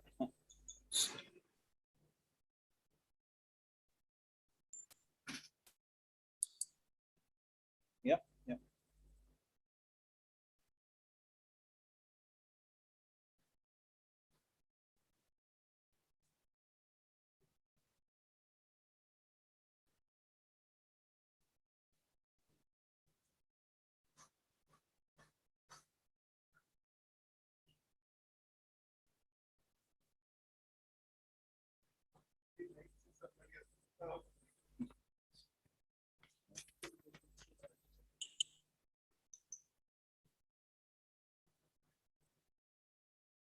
So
Jim, can you hear me? I can hear you just fine. Okay, so just want to say this, that we are trying out a new, very recently constructed lecture hall complex 2, since there is one. Ah. And so your lecture is being attended in a kind of a hybrid mode. So you probably would notice something like L2104. And this is actually, and I see 2 copies of that. It should be one of them is L2103. So, I mean, we have essentially students sitting here, gradually trickling in. They're actually just coming in from grabbing a quick cup of tea and coffee. There was a 45-minute session just before by the director of this institute and so forth. So people are gradually joining us. So there'll be a lot of in-house attendance, so to say, in these lectures. So we are trying this out for the first time post the COVID, whatever, that's the huge thing, that the 2-year hiatus of various sorts and strange things happening. So this is the first time we are trying to come back to the normal as close as one could possibly get. So we pray things are no longer derailed because everybody fed up, beyond fed up. I mean, so. Yes, I think that's true around the world, but it's scary. How's the situation over there at Rhode Island? Is it? Well, Rhode Island is, as you know, it's in the northeast part of the United States, and throughout the pandemic, except for the beginning when New York City had a huge spike, the northeast part of the United States has been the most consistently low levels of infections and deaths. People here actually apparently believe in science more than elsewhere in the country. So okay. we've managed pretty well here. Okay. So I guess it's the West Coast which got hit because different sets of beliefs, probably. Well, at the beginning, it was both the West Coast and Northeast because of New York City. New York City is such a hub of travel that there was at the beginning of the pandemic, there was a huge spike in New York. And then the West Coast also had a big spike. But since then, the major focus of the illness has basically been the southern United States and the Midwest. And those are the places where the culture is different, quite frankly. There are different cultures here in the U.S. Those cultures are just different. Unfortunately, the price was being paid by both sickness and death. Yes. Okay, I think with your permission, perhaps we could start. I'm ready to go. Thank you very much. All right. All right, folks. So welcome once again to what I believe is going to be one incredible 1 hour minus epsilon worth of a journey with, I guess, the perfect captain, pun intended, because of the backdrop, Professor Sylvester James Gates Jr., or Jim Gates, as he's referred to very fondly globally. So Jim is, of course, a theoretical physicist. He's currently the Brown Theoretical Physics Center Director, the Ford Foundation Professor of Physics, and affiliate mathematics professor, a faculty fellow, Watson Institute for International Studies and Public Affairs at Brown University. Earlier on, he was at the University of Maryland, College Park campus, and he was the University System Regents professor, as well as the John S. Toll Professor of Physics, and also the director of the String and Particle Theory Center, as well as the affiliate professor of mathematics. Professor Gates served on the US President's Council of Advisors on Science and Technology, contemporaneously on the Maryland State Board of Education from 2009 through 2016, and the National Commission on Forensic Science from 2013 through 16. Professor Gates is globally known for his work in SUSY, supersymmetry, that is, supergravity, SUGRA, and superstring theory. He received 2 BS degrees and a PhD from MIT, where his doctoral thesis was the institution's first on the topic of supersymmetry. And in 1984, he co-authored the book, which is, the book, has been the book for such a long time on superspace, supersymmetry, and it's in fact globally recognized as the first comprehensive book on supersymmetry. He is a past president of the National Society of Black Physicists and an NSBP fellow, as well as a fellow of the American Physical Society, the American Association for the Advancement of Science, and the Institute of Physics in the UK. In August 21, that is pretty recently, he was the recipient of the 2021 Andrew Gimant Award. He was elected as a fellow of the South African Institute of Physics, SAIP, beginning May 2021. And in March 2020, he was elected to the Mathematical Sciences Research Institute Board of Trustees. In 2019, he was elected to the presidential line of the APS, that's the American Physical Society, where he's currently serving as a president. He's also an elected member of the American Academy of Arts and Sciences and the American Philosophical Society. In 2013, he was elected to the National Academy of Sciences, becoming the first African-American theoretical physicist so recognized in its 150-year history. In fact, President Barack Obama awarded Jim Gates the National Medal of Science in 2013.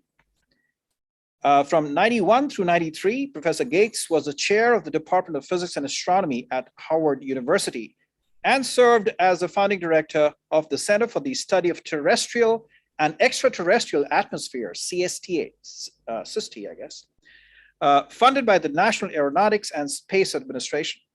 His tenure also saw the inauguration of efforts leading to MHAT-CAT, which is the Michigan Howard AT&T Collaborative Access Team, to carry research at the synchrotron at the Advanced Photon Source in 1994, supported by the Department of Energy, DOE. During the academic years, including 2007 and 2013, he served as a Rydell visiting professor at the Gustavus Adolphus College. In 2015 through 16, he was in residence at Dartmouth College as a Roth Distinguished Scholar. I just want to squeeze in a personal note, which is that we were so fortunate, in fact, to have Professor Jim Gates over here visiting our campus way back in 2007. So the Department of Physics had organized a so-called IWT-HEP, International Workshop on Theoretical High Energy Physics. And we were again lucky to have Jim visit us in 2009 for a Tech Fest, Cognizance, or Cogni as we call it here locally. So I think with those words, I would very humbly request Professor Gates to please deliver his lecture. Professor Gates, please.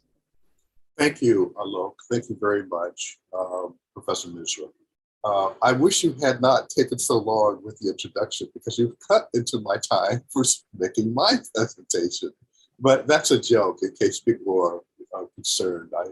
I always I'm always slightly embarrassed when people go through introductions. I've had a very interesting life in physics and out of physics. And I effectively have 4 simultaneous careers. So I've got and a family.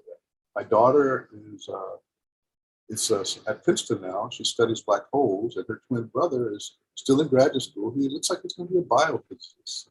So we like physics in my family. So let's get started on my journey for today. So I'm going to share screen.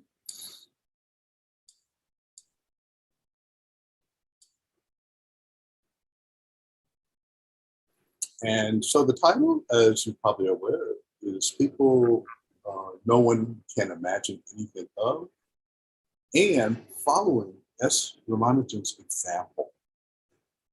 Albert Einstein has once said that imagination is more important than knowledge, for knowledge is limited to all we know now and understand, while imagination embraces the entire world and all there will be to know and understand. Alan Turing, it is often referred to, said, sometimes it's the people no one can imagine anything of who do the things no one can imagine. And the source of this quote is a little bit in question, so that's why I have my notation there. So, Srinivasa Ramanujan, an amazing mathematician. So I wanted to focus my talk a little bit on asking the question, what is it that he was doing that those of us who are engaged in research that is enabled by mathematics might learn as a way to perhaps have just a fraction of the insight that he demonstrated during his life. Well, here's a familiar face, Albert Einstein. I tell people Albert Einstein is my hero maximus in physics. And one of the things about Albert Einstein, and here I have to thank my host, Professor Misra, because he asked me to give this talk, modeled on a talk I gave at the University of Southampton in England within the last year. And they asked me specifically to pay attention to Albert Einstein's concerns about diversity and outreach that he personally made to the African American community. So you can see here a picture of Albert Einstein giving a lecture. But as you can also see in this picture, all of the students are African Americans. This was in 1946, where he received an honorary degree. And he gave a very famous speech in which he said that racism is a disease of white people, and he was not going to ignore it. I mean, a very provocative statement, but he made it. It's little known, but if you want to learn more about Albert Einstein, you can look at some of the other people that he had contact with. This is a picture of Albert Einstein and Mary Anderson. She's a great contralto opera singer. And when she first was invited to Princeton to give a concert, the hotel in Princeton would not give her accommodations owing to the fact that she was Black. Albert Einstein had met her earlier and had just been amazed by her talent. And he heard about this. And so he invited her to come and stay at his home with his wife and housekeeper. And on a subsequent visit, she also stayed there. So it's clear that Albert Einstein was not someone who had bias against people of other races. Although he's not perfect, there are no perfect human beings, but a lot better than you might imagine. If you, this is the story about Albert Einstein, so I've recited that. But if you want to learn more about Einstein and his views on race, there's a book that you can get. The cover is on the screen now, on Race and Racism, authored by Fred Jerome and Roger Taylor. Back to Ramanujan. As most people know, and certainly in science, Albert Einstein spent some time as a clerk. Well, although not quite as famous as Albert Einstein, perhaps though subconsciously is, Ramanujan also spent time as a clerk. And so I like to call this part of my talk another clerk no one could imagine anything of, who did things no one could imagine. If you, as I said, I suspect this audience will probably knows more about him than I do, but I want to just go through some things. So in January, G.H. Hardy, English mathematician, received a package of letters, And in them was a letter that began, "Dear sir, I beg to introduce myself to you as a clerk in the accounts department at the Port Trust office in Lagos on the salary of only £20 per year. I am now about 22 years of age." And they went on to say that he had made stunning progress in the theory of divergent series in mathematics and had all but solved the long-standing problem of the distribution triangle. The cover letters ended being poor. If you are convinced, and he went on to state that that he would like to have the opportunity. And he also included 11 pages of technical results that range over mathematics.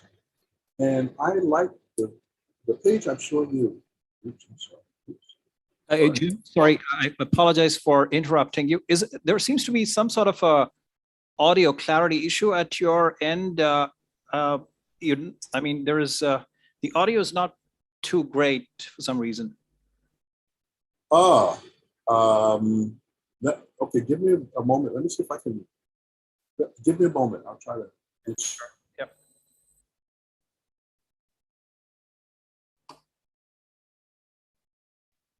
Is it any better now? Is it better now? It is better. It is better.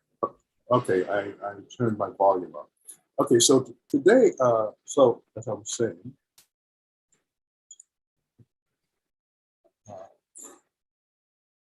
so one of the results that Ramanujan forwarded to Hardy is at the bottom of this page. And this result turns out to be incredibly important for modern day physics. It's that the sum of the positive numbers is equal to minus 112. But if you multiply 12 by 2, you get 24. If you add 2 to 24, you get 26. In fact, this formula is the reason that it is said that the bosonic string exists consistently in 26 dimensions. So Ramanujan's results have a direct relevance to physics now discussed these days and likely into the next century. He also, today, you can actually use Mathematica or Wolfram Alpha to check these results, at least numerically.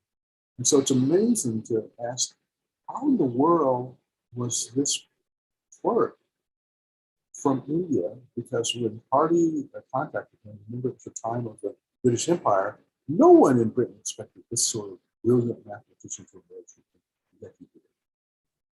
The Royal Society has a display that I would commend to your attention. You can see the URL at the bottom, and it goes through some of Hardy's interactions with Ramanujan. And it's a very nice display, and I recommend it highly. These are some of Ramanujan's original writings that we're seeing. And he made a series of quotes that I found very interesting. Let me go to the last two on this page. While asleep, I had an unusual experience. There was a red screen formed as it were, and I was observing it. Suddenly, a hand began to write, and I became all attention. That hand wrote a number of results in elliptical intervals that stuck to my mind. As soon as I awoke, I committed them to writing. Then finally, the most famous quote that I'm aware of. Sir, an equation has no meaning for me unless it expresses a thought of God. Now, it's been said that he was practicing something that you might call it an experimental approach to mathematics. I would actually add another word. I would call it an experiential approach to mathematics. And again, for people who wish to explore these topics further, I have some links. So that's my background on Ramanujan. And we're going to come back and find out why that's relevant to this talk. So Albert Einstein is the person that told us that space and time are not separate, but that they can be mixed. And the equations that you see in front of you are basically Lorentz transformations, written in terms of hyperbolic trig functions, because that's the natural way to write Lorentz transformations. I give a lot of talks to people who are not as technically trained as this audience, so I like to rely on visuals. So what do those equations that we just saw mean? Well, it means that space and time is flexible. Now, if you look at this video, you'll notice that there's only one thing that's constant in this field. That's the slope of the yellow lines. You can think of those slopes as the speed of light. And so those transformations that we were seeing correspond to the deformations of the blue space-time manifold, but you'll notice the only constant thing is the speed of light. He did a second great thing in 1915. What we just reviewed was 1905. But in 1915, he came up with the theory of general relativity. And we know how this started because he was still, although special relativity began in 1905, in 1907, he was still a clerk. And so he tells the story that one day he was working, he looked out the window, he saw some workmen on the roof in the pine, and he realized that if one of them fell, he would not feel his weight. And Einstein called that the happiest thought of his life. Why? Because that thought impelled him to construct the theory of general relativity, which I've written as a shorthand for you on my screen. So what do Einstein's field equations tell us? Well, they tell us that basically space and time not only can flex, but that they also can create waves. And dimples. So in this cartoon, we see the dimple representing the gravitational force from the sun, which keeps the Earth in orbit. And around the Earth, we see the dimple in space-time that keeps the moon in orbit about it. And that's the graphical representations of Einstein's great equations. Why is Einstein so famous? Well, a few years ago, about 2 years ago, I and a colleague named Kathy Pelletier wrote a book about how Einstein was brought to the attention of the world, not just to scientists. The book is called Proving Einstein Right. And what it does is trace the history for a decade of people watching eclipses. What you see before you are the paths of the eclipses that occurred between 1900 and 1920. And each one of these could have revealed that general relativity is an accurate description of nature, but it was the 1918 expeditions that led by Sir Arthur Eddington that actually did that. Our book is actually not about the science, it's about the people who did the science. So if you want to know what real people do in their lives to do great science, I commend this book highly to your attention. The net upshot of Einstein's equations is we believe we have a scientific basis for explaining the entire universe in which we live. That's an amazing accomplishment. His equations actually predict that the universe could have started in one of 5 different ways, not a single one. What I'm showing at the top is the so-called cosmological zero solution. And in that case, the universe could have come into existence, but depending on whether there's more energy in the gravitational field or the matter fields, you might have had a universe that expanded forever, which you've seen on that. But you might, if the majority of the energy was in the gravitational field, the universe would have actually stopped expanding and recontracted. So that's one of the solutions. We also have the so-called cosmological solutions, which you can see. And in fact, for a long time, for most of the life of Einstein's theory of relativity, we thought we lived in the land of zero sector of his equations, but now we live in the land of equal less than zero. In almost every classroom around the world, there's a science class. You can look on the wall and see a symbol, and it is the Mendeleev table of elements. It doesn't look like this. However, this is what Mendeleev's original table of elements looked like. And you can see there are holes in this schema, and he used those holes to predict the existence of new elements which had not been seen before he organized this table. So it turns out that these kinds of artistic symbolic representations are extraordinarily important because they can tell you things. And here's our modern table of elements, all the holes that have been filled up. It has been greatly augmented by discoveries. But remember, Mendeleev actually did this because he figured out how to organize elements. These days, we have something called the standard model. And this chart that I'm showing you here is not so as common in high school classrooms as the chart of the Mendeleev element, but it could be because it tells us what the elements themselves are made of. We have on the left side of this, the electron, its neutrino, the muon, its neutrino, the tau particle, its neutrino. It's about leptons. But then we have quarks, up, down, charge, strange, top, and bottom quarks, which are the constituents of protons and neutrons. Then we have the force carriers, the photons, the electromagnetic force, the W plus and W minus and Z0 for the weak nuclear force, and 8 force carriers for the chromodynamic force. And so this could go to the classroom and say, behind the table of elements, there's this other table. However, in 2012, a new element was added, a new component was added to this table. Namely, we discovered the Higgs boson, which had been anticipated for over a decade by the mathematics that describes elementary particles. Oftentimes, if you go online and look for particles of standard model, you see an image that looks like this. And if you look at this, it's actually pretty symmetrical. These particles have different spins, so let's spend some time looking at that issue. The Higgs boson I talked about. Its importance was most, its discovery is most important because these yellow and blue balls that you see at the bottom, the little white ball, that stands for the photon. The big blue ball over here stands for the W's, plus and minus, and the yellow stands for the Z. You see, before 2012, we didn't have a consistent mathematical way of describing how the bosons here and here get their mass. There was a theory that was started in the 60s. Sir Peter Higgs was one of the authors, but it turns out there were about 12 different people that actually made contributions to what we now call the Higgs boson theory. And the net result is we now know how to have massive Z's, massive W's. I think I misspoke before, the W's are here. And it's all because the Higgs boson can be thought about as rolling down the energy surface to a minimum. Well, the Higgs boson is a spin-zero particle. That means if you describe its motion, the differential equations involved look all remarkably like the equations that you would describe for disturbances on a slinky. So I have a picture here of a slinky to bring this to our mind. There are also other particles in our table. I'm sorry, could someone mute? Could someone mute? Thank you. There are other particles in our table elements, and they also have spin, in particular electron spin.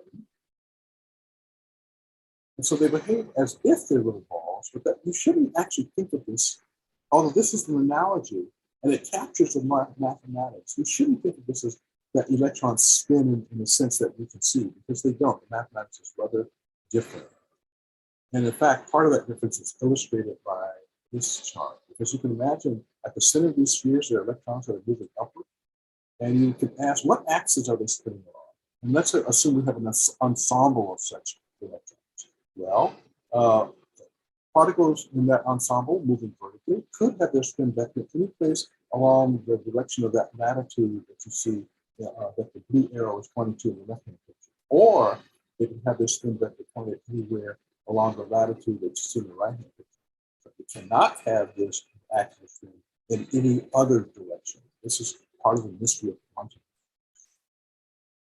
The photon has spin.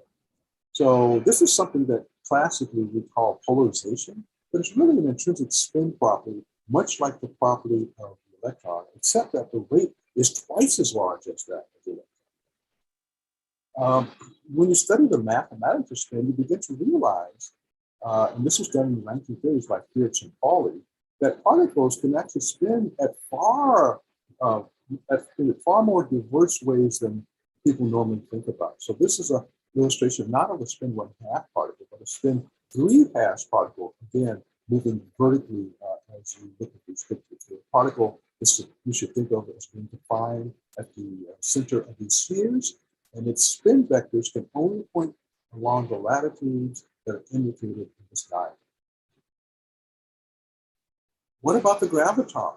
Well, it also has a spin. Again, this can be seen classically by studying the analog of polarization that we study for electromagnetism. Gravitons can possess polarization. So here, in this cartoon, again, something I found at YouTube, it's quite useful. I want you to imagine being in a circular tunnel and looking down the tunnel. That's the circle that you see here.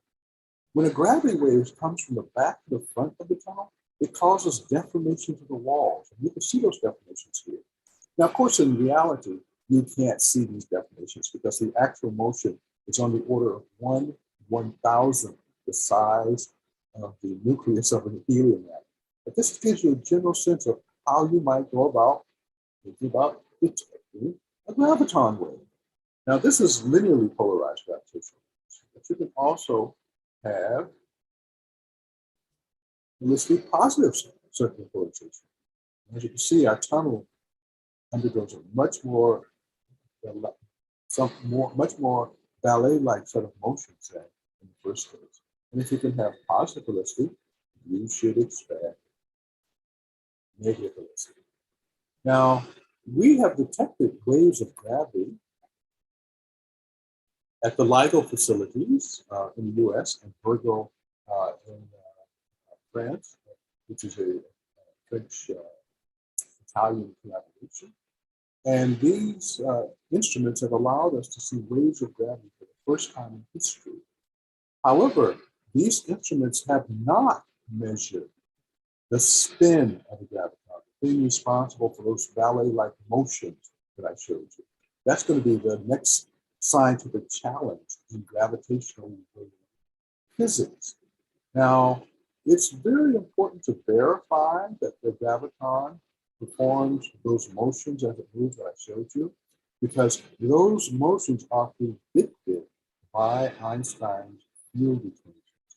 So it's another challenge. Did Einstein get it right or get it wrong? And in physics, the way we satisfy ourselves for answers is we do experiments and perform observations. Science is really about what humans can observe and measure. So remember the table of standard particle model I showed you? It looks nice and symmetrical, but it doesn't look symmetrical if you start asking questions about the spin. That nice symmetrical image I showed you earlier actually breaks up like this. Down here we have the quarks and the leptons. Those are the things that matter is made of: atoms, molecules, chemical elements, and us. On the other hand, in this quadrant, we have the force carriers: 8 gluons, the photon, the z particle, the W plus and minus intermediate vector photons. This one carries a strong nuclear force, electromagnetic force, these two the weak force, and the Higgs boson, which is also a carrier of the weak nuclear force. Now, when you look at this table, my claim is that most people would say this is not very balanced. And what we mean by balance is a lack of symmetry. And so, how can we make it more balanced? Well, remember the Higgs particle was only discovered in 2012. Let's imagine that we go forward in time, say 100, 200 years. Might more such particles be discovered? Well, so the answer is probably yes. And it might be the case that 200 or so, maybe 300 years, you might have this set of particles. You'll notice this is beautifully balanced left and right. This is a picture of what the standard model looks like if you include the principle of supersymmetry. And Alok was kind enough to mention that I wrote MIT's first thesis on this topic in 1977, and a comprehensive book in 1984 along with Mark Griswold, Martin Rochek, and Warren Siegel. So maybe at some distant point in the future, we'll see that the standard model gets much expanded, just like Mendeleev's initial table was expanded. We also have in our world classical, not just classical physics of Newton, but quantum physics. And so I've used this illustration to show you that Newton says, if you tell me the velocity and the direction of an object and tell me no forces are acting on it, it moves along a straight classical path.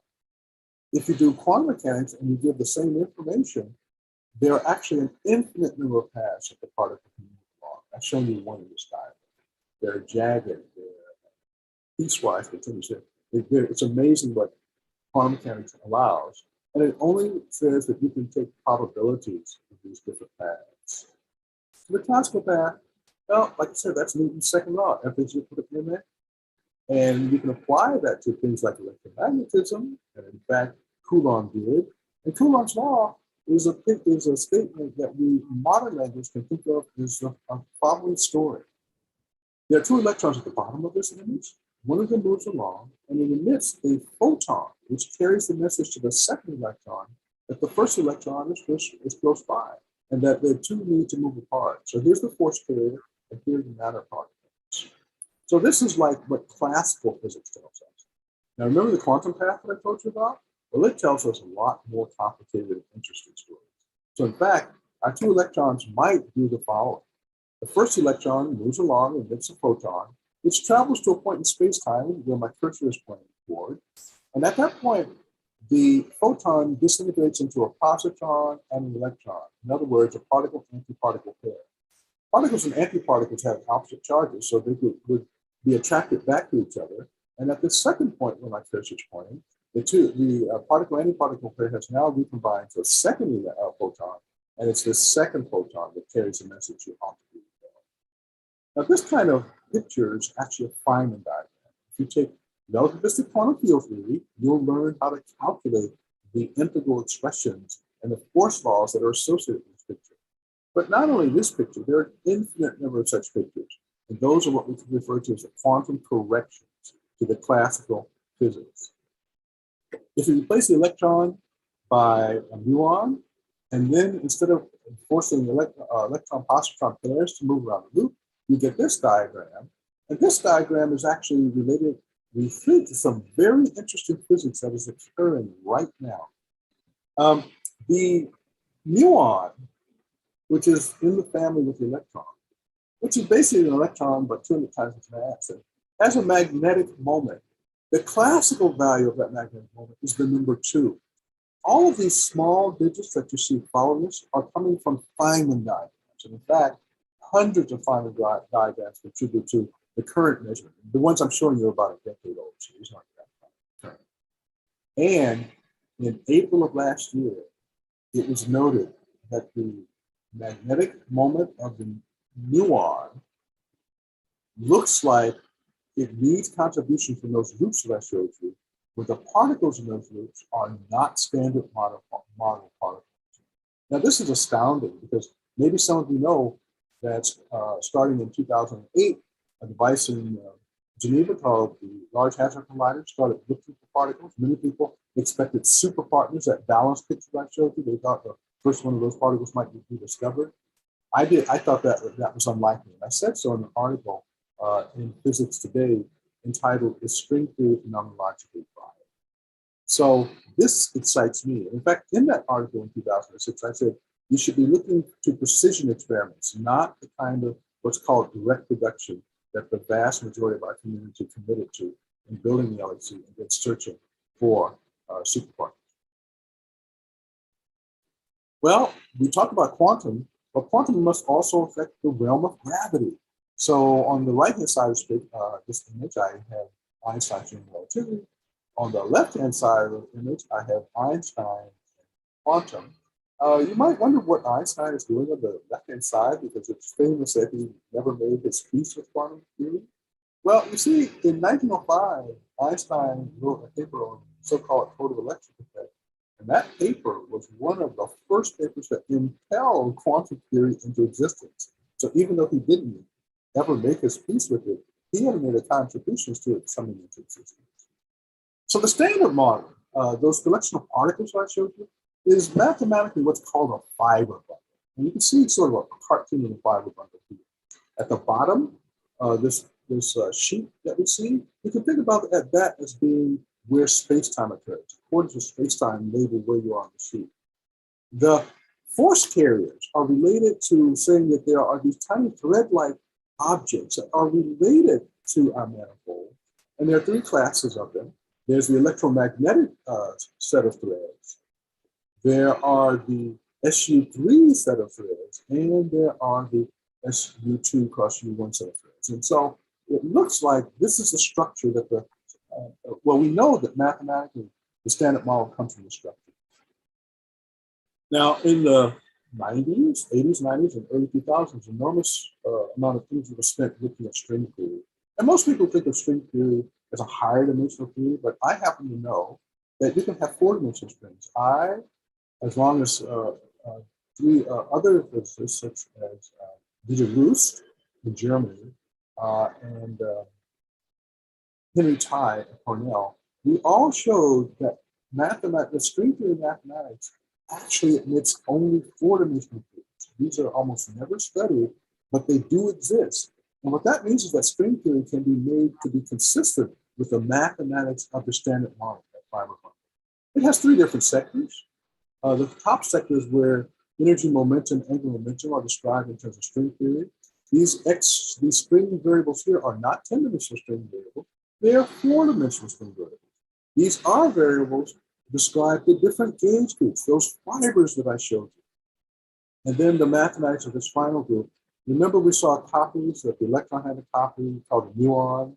It has another copy called a tau particle. Well, in string theory, you can actually see the origin of those copies by this sector of the string. In 1995, Ed Witten, who I was informed spoke to this meeting recently, yesterday, made a stunning suggestion. He said that if you want a quantum theory of gravity, one place you might want to look is unifying all strings into what he called M theory, or what has been come to be called M theory, and study the mathematics of that. Well, it turns out it's much simpler than the mathematics of the standard model. You can see there are only 3 functions that we have to worry about. But these 3 functions actually have some interesting properties. If you study them on the classical path, it turns out that the number of degrees of freedom of this, which is a fermion, and you compare against the number of degrees of freedom here, these are bosons, those numbers of degrees of freedom actually balance. And that's what supersymmetry likes, is balance. Remember our balance picture? But if you don't follow the classical equation motion, you don't get balance. And so one of the problems that's left over from Ed's suggestion is how do you restore that balance in a way that's consistent with quantum theory? I'm going to speed up a little bit here. And so this question has been around since Ed Witten's 1995 suggestion, but it could have actually been asked right after a theory called 11-dimensional supergravity was constructed. So what's the puzzle? Well, in science, particularly if you've learned calculus, you learn about these things called Taylor series. So when Ed and the people who constructed 11-dimensional supergravity started, at the basis of their work are these Taylor series expansions. But these expansions go to really high order. In fact, you can work this out, well, you can work generally with the form out, but what you can't work out from the original mathematics is what are the spins of these higher order terms? Remember those different wiggly shapes that we saw? Well, they would have to occur here, but for over about 40 years, no one knew how to describe those, what I like to call wigglers. And so in 2004, I started thinking about just solving these equations in a very different way. Namely, instead of thinking about equations, let us turn our attention to graphical images. So along with Michael Fox, I created a new piece of mathematics that we gave the name to Ashtekar. We found this piece of mathematics by applying Einstein's idea about the structure of space-time, where there's a future light cone, a past light cone, and observers are only at a single point. And in 2010, our work was actually highlighted in the British Journal Physics World. And so what our approach does is take equations, which you can see on this slide, these are differential equations, and it turns them into graphs. We are capturing elements of equations in graphs, and it turns out that the graphs are so faithful that we can actually solve problems with them. I'll come to that shortly. These graphs themselves lead, if you're sort of artistically minded, lead to other more complicated graphs, but there are rules for creating these things that you can put on into a computer. And a colleague of mine named Greg Landweber did so, and you're looking at some of the pictures that come out of this mathematics. And so instead of thinking about Taylor series expansions, I started thinking about pictures. Now, these pictures capture the properties of the calculus that I showed you. So for example, those of you who take group theory know that there are these things called Young's rows. There are actually rules for how you take pictures like you see here on the left-hand side and get answers of different pictures on the right-hand side. And so these wigglers can be represented by these boxes. More multiplication rules, just giving some examples. And so given that this pictorial basis existed, I started thinking along with my students of how these pictures could lead to results that you could not derive using the Taylor series. So we use graph theory and network structures. We use a piece of mathematics called interlabels, Phytism, and we use a lot of computer power. Why do we need so much computer power?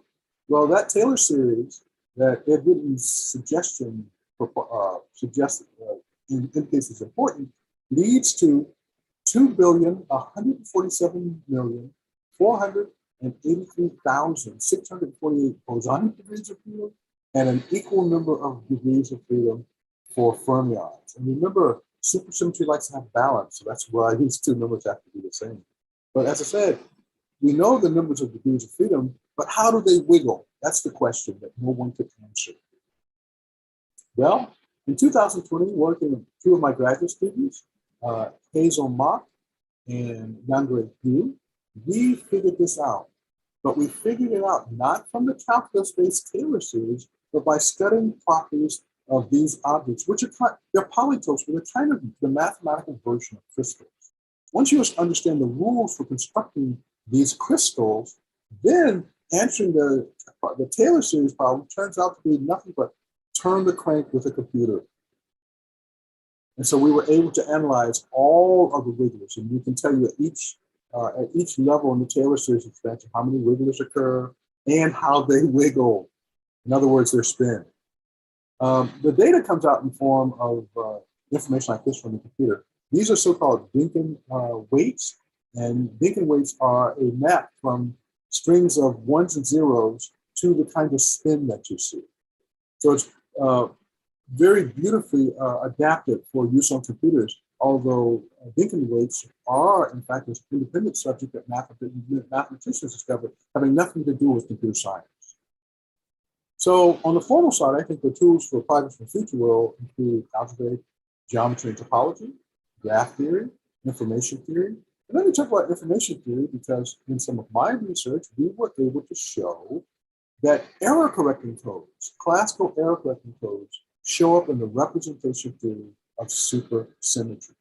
And then finally, computer-aided conceptualization. Remember, I told you need to use computers when you start getting numbers in the billions and trillions, but it's possible to master such systems. And then finally, evolutionism may play. So there's a race on to build quantum computers. And so I like to tell physicists, even theoretical physicists, that we all need to learn how to use this technology because it's amazing. I and my students could have never solved this problem that was posed by Ed Witten and the creators of love-induced supergravity unless we had access to computers. And by the way, it didn't take supercomputers to analyze these systems of billions of nodes. In fact, the algorithms we wrote ran on laptops. But the point is, in order to formulate those algorithms, you actually have to have an efficient way to picture a problem. And that's what those graphs do. I'm currently studying something called the hexapenta rumcicated truncated seven simplex. It's a relatively simple thing compared to summer problems. It only has 40,000 nodes and only 141,000 or so edges. And we're studying this because we're trying to look at supersymmetry, not in 11 dimensions, where Ed created M theory, but we want to know about how this relates to four-dimensional physics. So I and a group of my students continue to study these things. Here's a picture of the hexapenta rumcicated truncated seven simplex. And you can find this, for example, at the Wikipedia. It's an extension of this object. These things are called permutahedra. Again, these are topics in pure mathematics. And in fact, I have to tell you that I was watching a lecture from, I think it was the Tata Institute, if I remember correctly, about 2 years ago. And a French mathematician was talking about the permutahedra. And one of my graduate students told me, you need to look at this lecture. And essentially from that lecture, he was able to draw this picture. I looked at this picture and I went home. And that night, I had a dream. In the morning, I went back and told my student, if you calculate, there's a certain calculation that if you do it in this picture, it will lead to the same result no matter how you make the calculation. In physics and math, we call that an invariant. And so what was the calculation I was telling him? Well, we noticed that there are 4 light blue listings here. There are 4 dark brown listings. There are 4 purple. There are 4 dark blue and 4 green. So the calculation that I told him about was take any one of the green nodes and count the number of links to the other 3 green nodes in the picture. I'm not asking you to do it, but you know, if you could do it. Now take pick any light blue node and count the number of links from that node to any other light blue nodes in the picture. And do this for all the different colors. Now you might not be surprised that those all lead to the same number. I'll let you do the calculation sometime to figure out what that number is.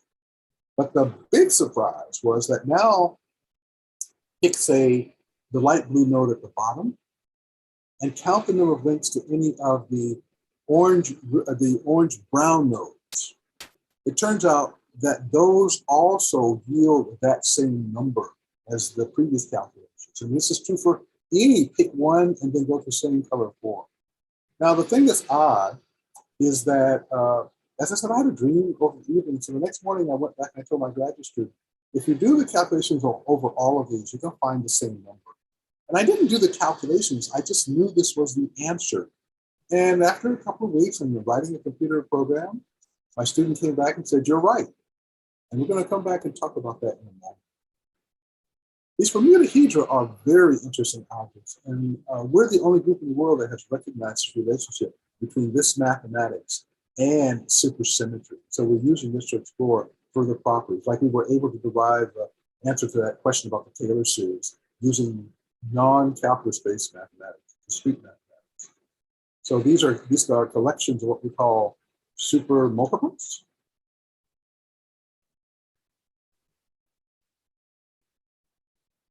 And it turns out that once you figure out the mathematical rules for these things, you can begin to derive things about that object that I told you, the omni-truncated 7 simplex. And some of my undergraduates are doing that right now.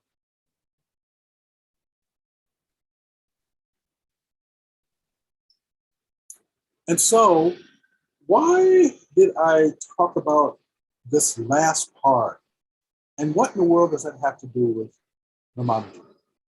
Well, Ramanujan is famous for talking about how mathematics came to him in dreams. And it's not that I'm claiming I am Ramanujan, far from it. But my experience with that example is not the only time in my life when interesting things have been in my mind after a good night's sleep. And in fact, I often like to reflect that many people know that if you have a problem and you go to sleep, often in the morning, a solution is in your mind. And so what does that tell us about the human mind? Well, my suspicions are that our subconscious is actually completely capable of doing mathematics. This is a very strange thing to conclude.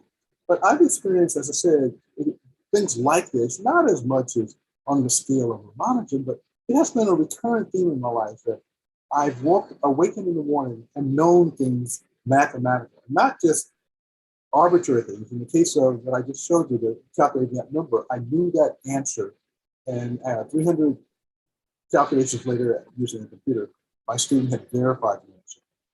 Now, if you read about Ramanujan, you'll see that people say that he often had results that he made the claim came to him in dreams. And then what he did is actually check them. Well, maybe he's the first example, first and most extreme example of the way the human mind, even at the level of subconscious, is capable of doing mathematics. Now, I have often wondered about this in reading about him and then experiencing how I solve problems. As I said, I don't get it twisted. I am not comparing myself to him. He was an extraordinary individual. But the process that he described, I suspect many, many of us at much smaller scales also experience that process.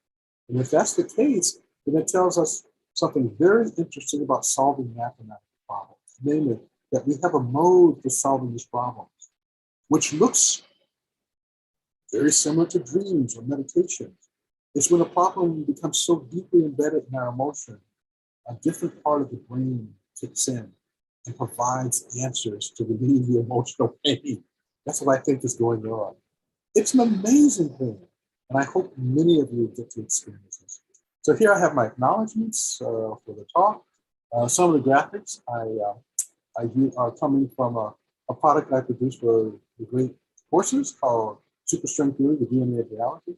And the creator of those CGI units was Mr. Ken Griggs. Also, some of the movies I showed you were created actually by my son, Sylvester III, who looks like he's going to be a biophysicist who will join his daughter who studies black holes. And that's all the kids in my family, folks. And that's all I have to say for you. Thanks. Thank you so much. Thank you so much, Professor Gates. Maybe we could have a round of applause for that incredible lecture. Thank you. So I know you're running late for your APS meeting, but with your permission, maybe we could squeeze in a couple of queries. Will that be? Yes, okay? Yes. I actually warned them I might be a little bit late. So have at it. Okay. So all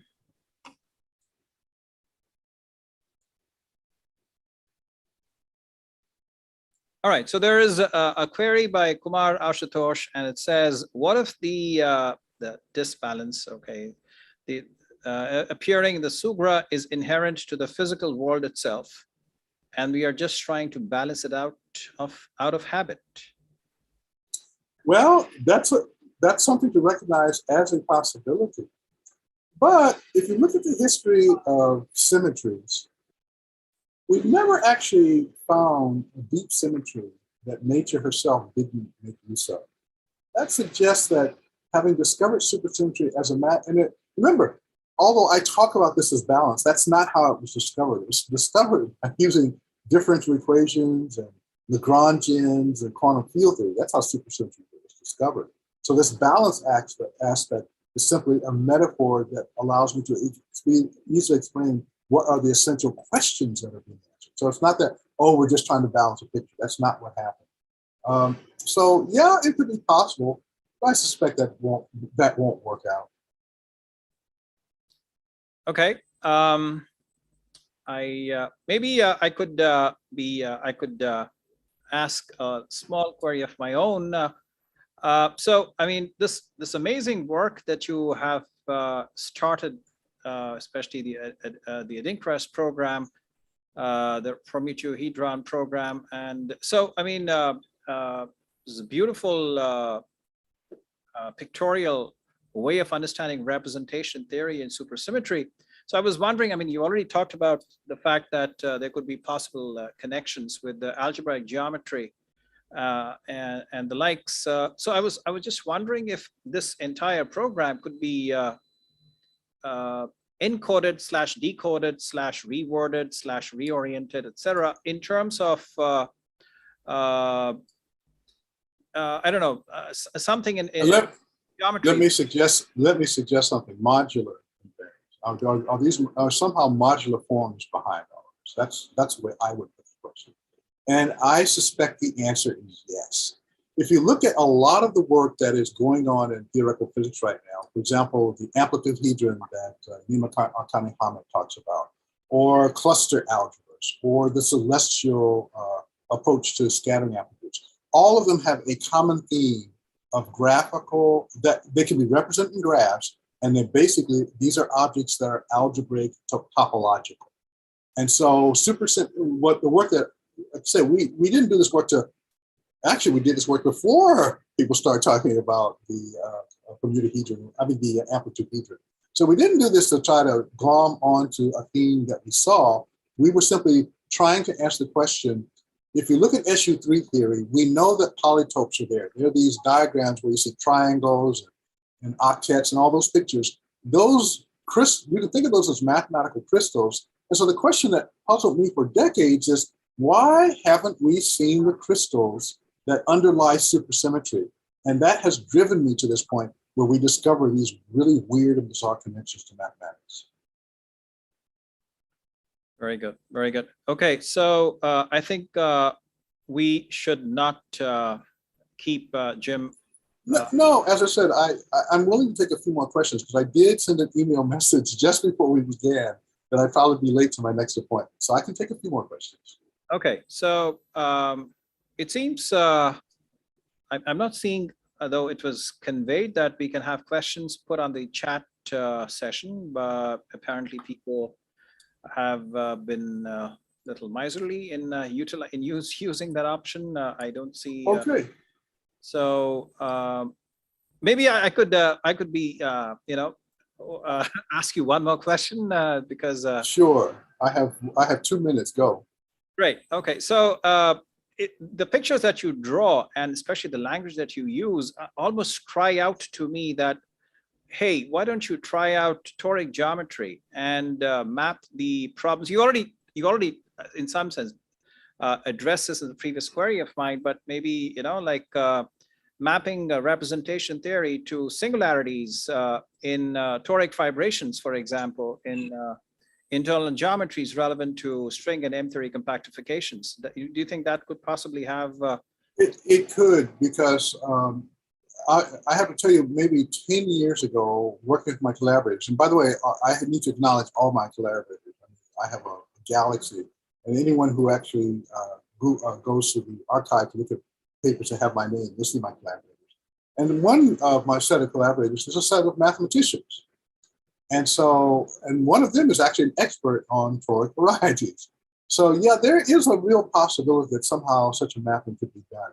I haven't explored it because it's not on the main line of the question that I've set out to answer, which is I want a complete polytopic theory of representations of supersymmetry. As I said, that I've essentially been pursuing that for decades. Okay, so I think let us thank Jim once again for that amazing journey. Remember, I had told you that that's what lies ahead, and I think it was truly a beautiful combination of philosophy, physics, mathematics, sheer visual imagery. I mean, it was amazing. So thank you so much, Professor Gates. It was such an honor and pleasure for you to kindly agree to give a talk here as part of our Institute Research Day, celebrating the birthday of Albert Einstein and, of course, Pi Day. Thank you. Thank you so much. Thank you. Thank you. Thank you for the invitation. Let's thank Ramanujan also, because he sits behind all of this. Absolutely. Thank you. Thank you. So we are. Stay safe, Jim. Thank you. Thank you. Thanks. Okay, so we already have Professor Abhay Ashtekar, who's very kind enough to join in and be patient and listening. So, Professor Ashtekar, can you hear me and see me? This is Alok. Yes, I was muted, so I can see you and I can hear you. Excellent, excellent. So let me quickly right away make you the co-host, and I would request you to kindly share your presentation so that we can just quickly test it, that it's okay in terms of screen share. We can go back and forth the slides. Right, but then the talk itself is at 10:30. I mean, in about half an hour, or it's okay. So you said 8 o'clock your time.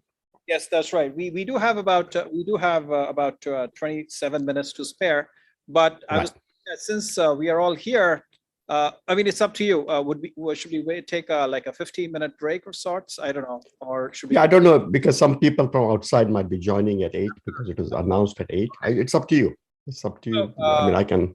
Okay, yeah, we thought that because you're already here. Okay, so maybe we take like a 15-minute break and rejoin. The link is going to continue. It's not going to discontinue, both on YouTube Live and Zoom. And we reconvene, so to say, in about 15 minutes. Sounds good. Okay, so but shall we test the share screen? Yeah, please, yes.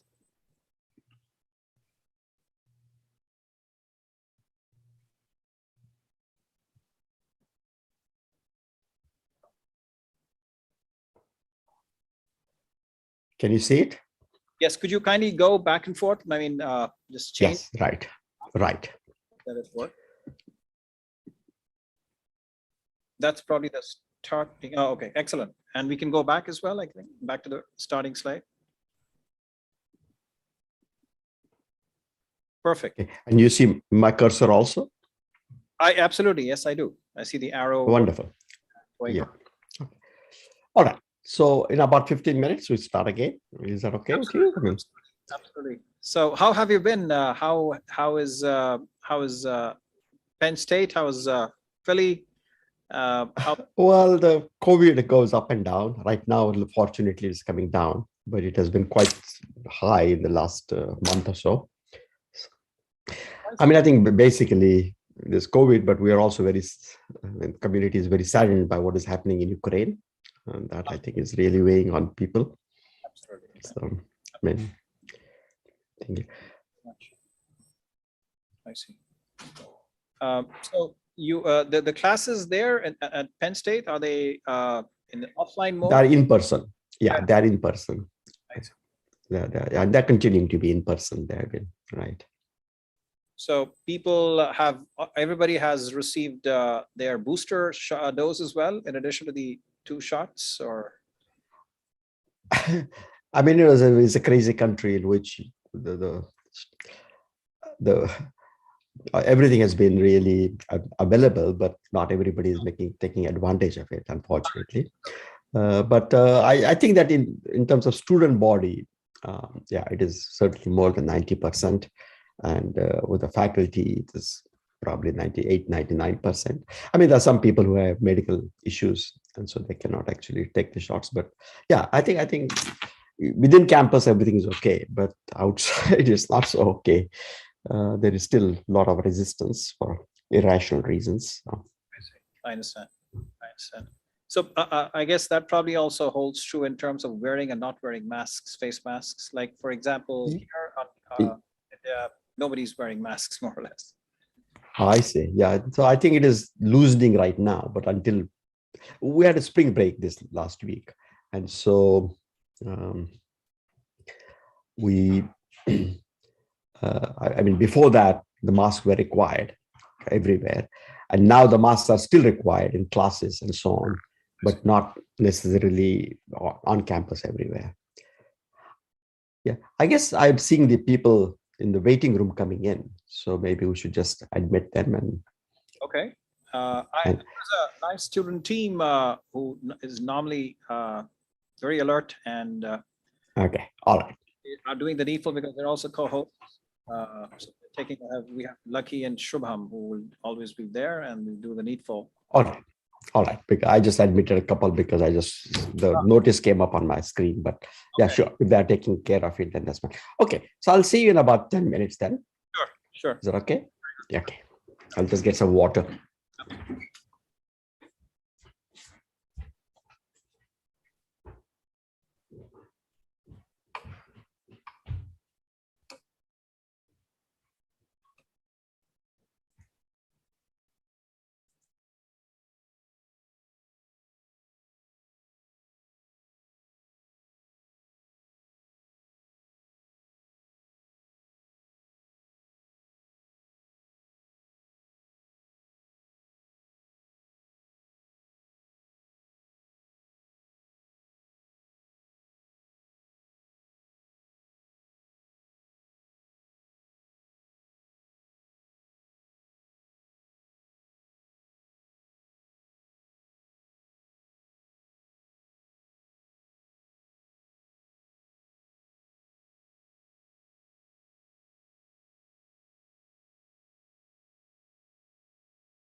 Professor Ashtekar, can you hear me?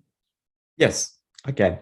Okay, all right. So I think with your permission, maybe perhaps we could start now. Absolutely. Okay, great. So, all right, folks, it's an incredible delight to welcome Professor Abhay Ashtekar from Penn State to deliver the Institute Research Day talk today. Professor Ashtekar is the Ivan Pugh Professor of Physics, the holder of the Eberly Chair in Physics, and the founding director emeritus of the Institute for Gravitation and the Cosmos at Penn State. In fact, before joining Penn State, he was the Erastus Franklin Holden Professor of Physics at Syracuse and Professor Chair de Gravitation at Paris 6. Ashtekar is a member of the US National Academy of Sciences and a winner of the Einstein Prize of the American Physical Society, which is given biannually for outstanding contributions to gravitational science. He's also only one of the 51 honorary fellows of the Indian Academy of Sciences, drawn from the entire community of scientists outside India. He was awarded the Senior Forschung Prize by the Alexander von Humboldt Foundation and held the Kramer's visiting chair in theoretical physics at the University of Utrecht, Netherlands. He also held a senior visiting fellowship of the British Science and Engineering Research Council and the Sir C.V. Raman Chair of the Indian Academy of Science. He was awarded Dr. Rerum Naturalium Honoris Causa by the Friedrich Schiller University at Jena, Germany in 2005, and by the Université de Marseille, France in 2010. He is the past president of the International Society for General Relativity and Gravitation and a past chair of the Division of Gravitational Physics of the American Physical Society. He served as the editor-in-chief of the General Relativity Centennial Volume commissioned by the International Society on General Relativity and Gravitation, and also several international journals in the field. As the founding director, he led the Institute for Gravitation and the Cosmos from 1993 to 2021. So with this, I humbly request Professor Ashtekar to kindly deliver his lecture celebrating Einstein's birthday today and the title. Professor Ashtekar. Thank you, Professor. Thank you, Professor Mitra. It's a real pleasure for me to speak at this Roorkee Research Day, especially because it is coincides with Einstein's birthday, 14th of March. I myself, throughout my life, have worked on general relativity and various ideas that Einstein brought to us. And it has been a total pleasure for me. My name is therefore also intertwined with Einstein's name in various ways. And so for me, it's an honor and a pleasure to speak on this occasion. So the title of the talk is Gravity, Geometry, and the Quantum, and Physics Beyond Einstein. I mean, Einstein gave us this beautiful theory of general relativity, but I'm sure that he would actually be delighted to see people making efforts to go beyond what it gave us. The pictures here I have to do with left-hand side picture is a Kobe satellite. This is the artist's impression of the physics after the Big Bang. And this is really about a frame about quantum structure of space and time. So the organization of the talk will be as follows. Since not everybody would be familiar with general relativity, I will begin with a little bit of an introduction, and I'll tell you very, very briefly about discovery and the central idea of general relativity and how it leads to the notion of the Big Bang. And then we'll go to the second part, which has to do with beyond Einstein and quantum gravity. Why do we need such a theory? Where and when are quantum effects of gravity important? And what are the challenges that are facing us? And finally, I will give one approach, discuss one approach to quantum gravity, which is called the loop quantum gravity. I will tell you about the motivation, the kind of quantum geometry we are led to, and how the Big Bang is really replaced by a big bounce. There is no initial singularity, and what that entails for observations. So for most of us, we learn first about space, time, and gravity in school. And those ideas were introduced by Newton, and this total masterpiece, once in a many centuries masterpiece, Principia Mathematica, which was published in 1686. So this is a long time ago, but still those ideas dominate. in our everyday life as well as even undergraduate physics. And so, as I just said, most of the familiar ideas come from the Newtonian paradigm. And in this paradigm, space and time are inert backdrops or a stage or an arena on which things happen. And things that happen have to do with particles and fields, the objects around you, the planets, the stars, everything else. But space and time are unaffected. They are just in the background. They're just sitting there. And gravity is a force between the massive bodies. And there is a universality about this force, and that is a total astonishing thing, namely the law which actually tells how an apple from a tree falls. It tells the apple how to fall on Earth is the same law that tells how the Earth should move in the gravitational field of the sun. The law is the same. The equations of motion are the same. What is different is only the initial condition. And therefore, this universality is really breathtaking. And that is really one of the unbelievable leap that science undertook when Newton wrote this Principia. And this paradigm really reigned for over 200 years, but it was shattered by Einstein's general relativity theory. In this theory, space and time fuse into a four-dimensional continuum, and the geometry of this continuum is a physical dynamical entity, like the chairs around you, for example, or like the planets. They are physical and dynamical entity. It can be acted upon and it reacts. This is a radical shift in the description of reality. And furthermore, this shift from Newton, the first part that I just mentioned, to Einstein is actually absolutely necessary to for when the gravitational field is very strong. For example, near the Big Bang and near the Big Bang and inside the black holes. So this is absolutely essential. And in fact, there is even a greater universality than what there was in Newton's law of gravity, because now not only is the description applicable just to the solar system, but in fact, Einstein's equation dictate even the dynamics of the universe as a whole. And now, what are the basic ideas of this theory? And the basic ideas of this theory can be summarized in a very succinct way as follows.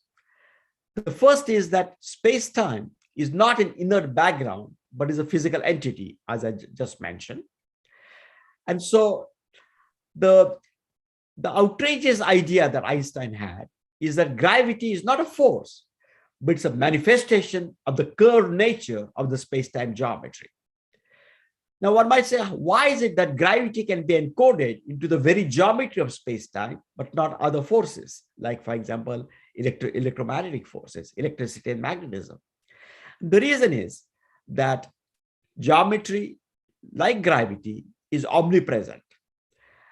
Gravity cannot be switched off. Electromagnetism can be switched off. I can be in a room it can be shielded so that there are no electromagnetic fields inside, and we have such rooms in labs. But no matter where you are in the universe, gravity cannot be switched off. That is basically because we only have gravitational charge, the mass only of one side and not of two sides. And then it is also non-discriminating. By non-discriminating, I mean it acts the same way on everything. The electromagnetic force, for example, acts differently, whether the particle is charged, uncharged, or neutral. Gravity, on the other hand, acts the same way on everything. And finally, matter tells space-time how to curve. So, for example, here is a depiction on the picture on the right-hand side up here. Here is it's an artistic depiction. This is supposed to be a view of space, and this space is bent because of the sun up here in the center that you don't see. It is bent up here, and planets like the Earth move in the gravitational field of this, in the bent geometry of this space-time. And the point is that the planets are trying to go as straight as they can, but geometry itself is bent. So from Newtonian perspective, it is actually curved geometry. From Einsteinian perspective, the planets are trying to go in as straight line as possible, as in a motion that is as close to straight line as possible, namely the geodesic motion. And geometry is intertwined with matter via Einstein's equation. So if you tell me how much matter there is, then Einstein's equation tell me how curved the geometry is. And general relativity is really widely regarded as an intellectual challenge of the 20th century science. Conceptually, it displays what Francis Bacon told us, namely, he characterized the excellent beauty, the most sublime creations of human mind as there is no excellent beauty that hath not some strangeness in proportion. And general relativity has this strangeness in proportion. It's not coming up. It's a strangeness because space and time itself is curved. The clocks tick at different rate, whether you are on the mountaintop or whether you are on the valley. All kinds of strange phenomena happen. You have black holes, you got the Big Bang. And yet all these things happen in proportion. They happen in a coherent way and not in a random fashion. And therefore, this general relativity is really one of the most sublime creations of human mind. Mathematically, it is beautiful, and observationally, it has withstood the stringent tests that have ever been performed. Now, the illustrations of the revolutionary change that took place, that I would focus on this in this talk because I only limited time, and that is cosmology. That is to say, the science that describes the large-scale structure of the universe as a whole. So now the point is the following, that Einstein's equation tells us that geometry itself is evolving. It's not inert. It reacts to matter. And basically Einstein's equation tells us that the space-time curvature is, space-time curvature is given by is dictated by the matter, the so-called matter stress energy tensor. Let me just take a moment to say that I was told by the organizers to keep this talk at a general level, so it is accessible to all areas in science and technology. And that is why it's a very non-technical talk. I apologize to the experts who might have expected a much more technical talk up here. And now the point is that you take these Einstein's equations and you look at observations. And if I look at observations, then on the largest scales, the universe is homogeneous. That means that there is no preferred place in the universe, and it is isotropic. That means there is no preferred direction in the universe. If you like, this is the grandest realization of the Copernican principle, which was applied to the solar system by Copernicus. Now it is being applied to the universe as a whole. There is no special place and there is no special direction. If you add these symmetries to Einstein's equation, to solutions of Einstein's equation, then the solution immediately implies that the geometry must be dynamical. The geometry itself is changing in time. The universe is either contracting or expanding, and the observations say that it's actually expanding. And observations then say that if you go back in time, you'll find that there was a primordial explosion about 14 billion, 13.8 billion years ago, and universe has been expanding since then. So the Big Bang has a fascinating history because in general relativity, it is the absolute beginning of space-time. But however, it was not immediately accepted. These solutions were found first by Friedman in 21 to 24, and then were independently discovered by Lemaitre in 26 to 65. And in many ways, Lemaitre understood the physics of this solution deeper than what Friedman had at least published. But nonetheless, the idea that this Big Bang idea, or these solutions remain outside the mainstream. Einstein himself did not really believe in it, and in 1928, in talking to Lemaitre, he thought the idea of universe expanding or time changing was tout à fait abominable, completely outrageous, completely something that he did distasteful for him.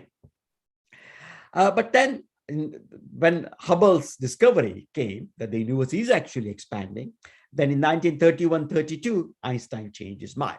So there was a lot of resistance. And in fact, as many of you know, well into the 60s, 70s, well into the 70s actually, the British cosmology school led by Fred Hoyle, Herman Bondi, Tommy Gold, was actually pushing for the idea of a steady state universe in which there is no Big Bang. But this idea of Big Bang, it therefore remained outside the mainstream until the ideas of nucleosynthesis came. I mean, our understanding of nucleosynthesis came about. The heavy elements actually that we see around us are cooked in the stars. They are the stars of the machines, the nuclear reactors in which these heavier elements are formed.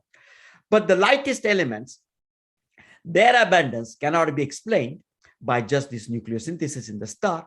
And then people realized that there must have been a very hot initial phase of the universe in which these light elements were formed up here.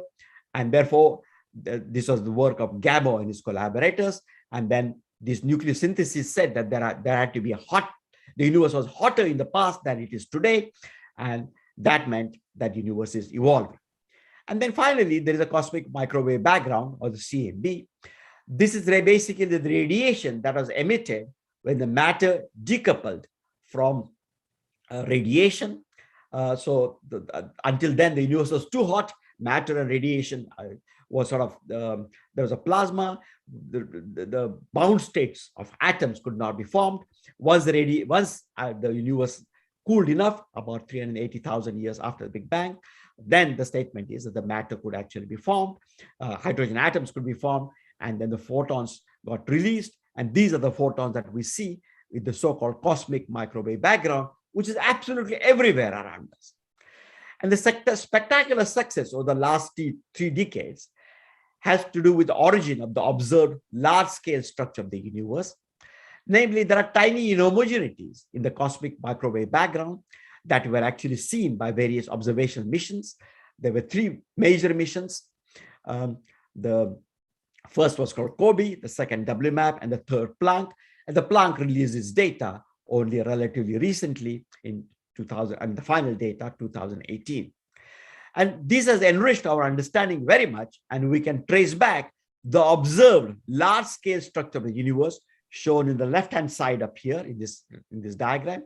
One can actually explain this large-scale structure of the universe starting from the tiny inhomogeneities in the universe that are captured by the cosmic microwave background when the radiation decoupled from matter. And then one might ask, what is the origin in the cosmic microwave background of this tiny inhomogeneity itself?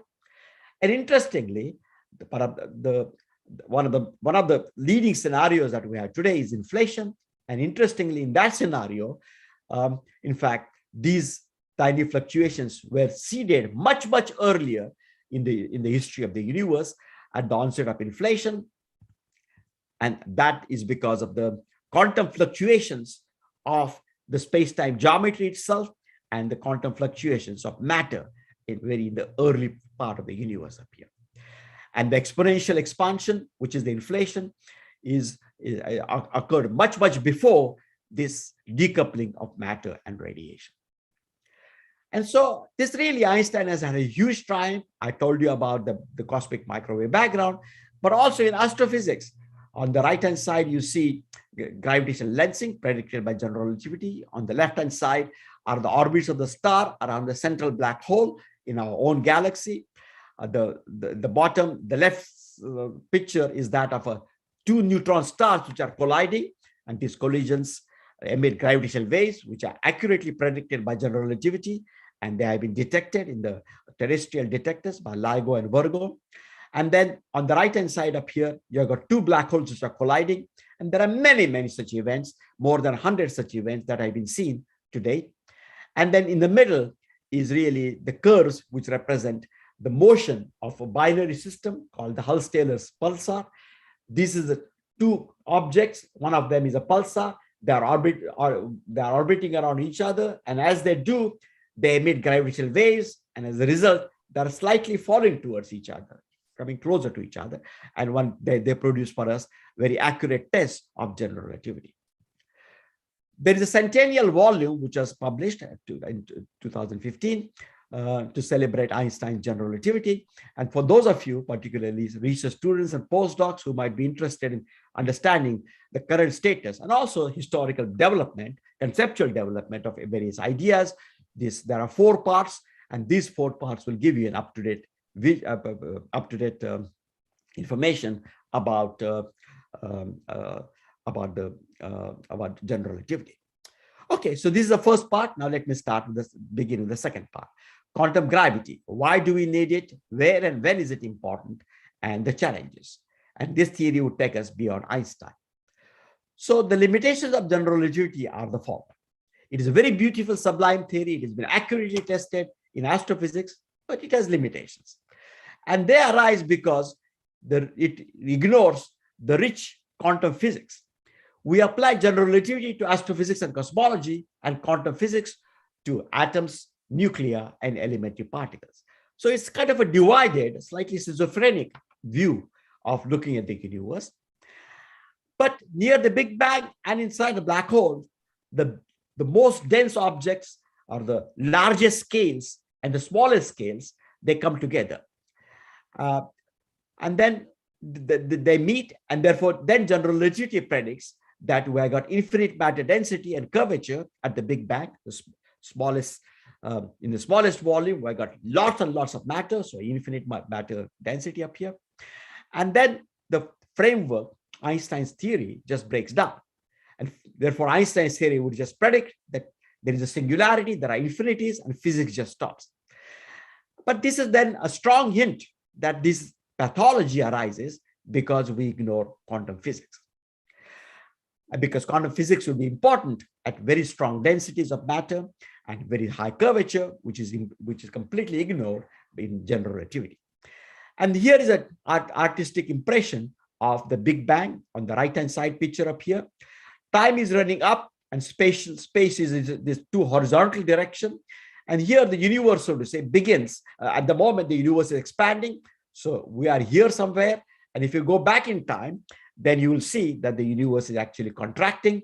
And then at some stage, a Big Bang occurred. So the fabric of the universe just tore. And that was the Big Bang up here.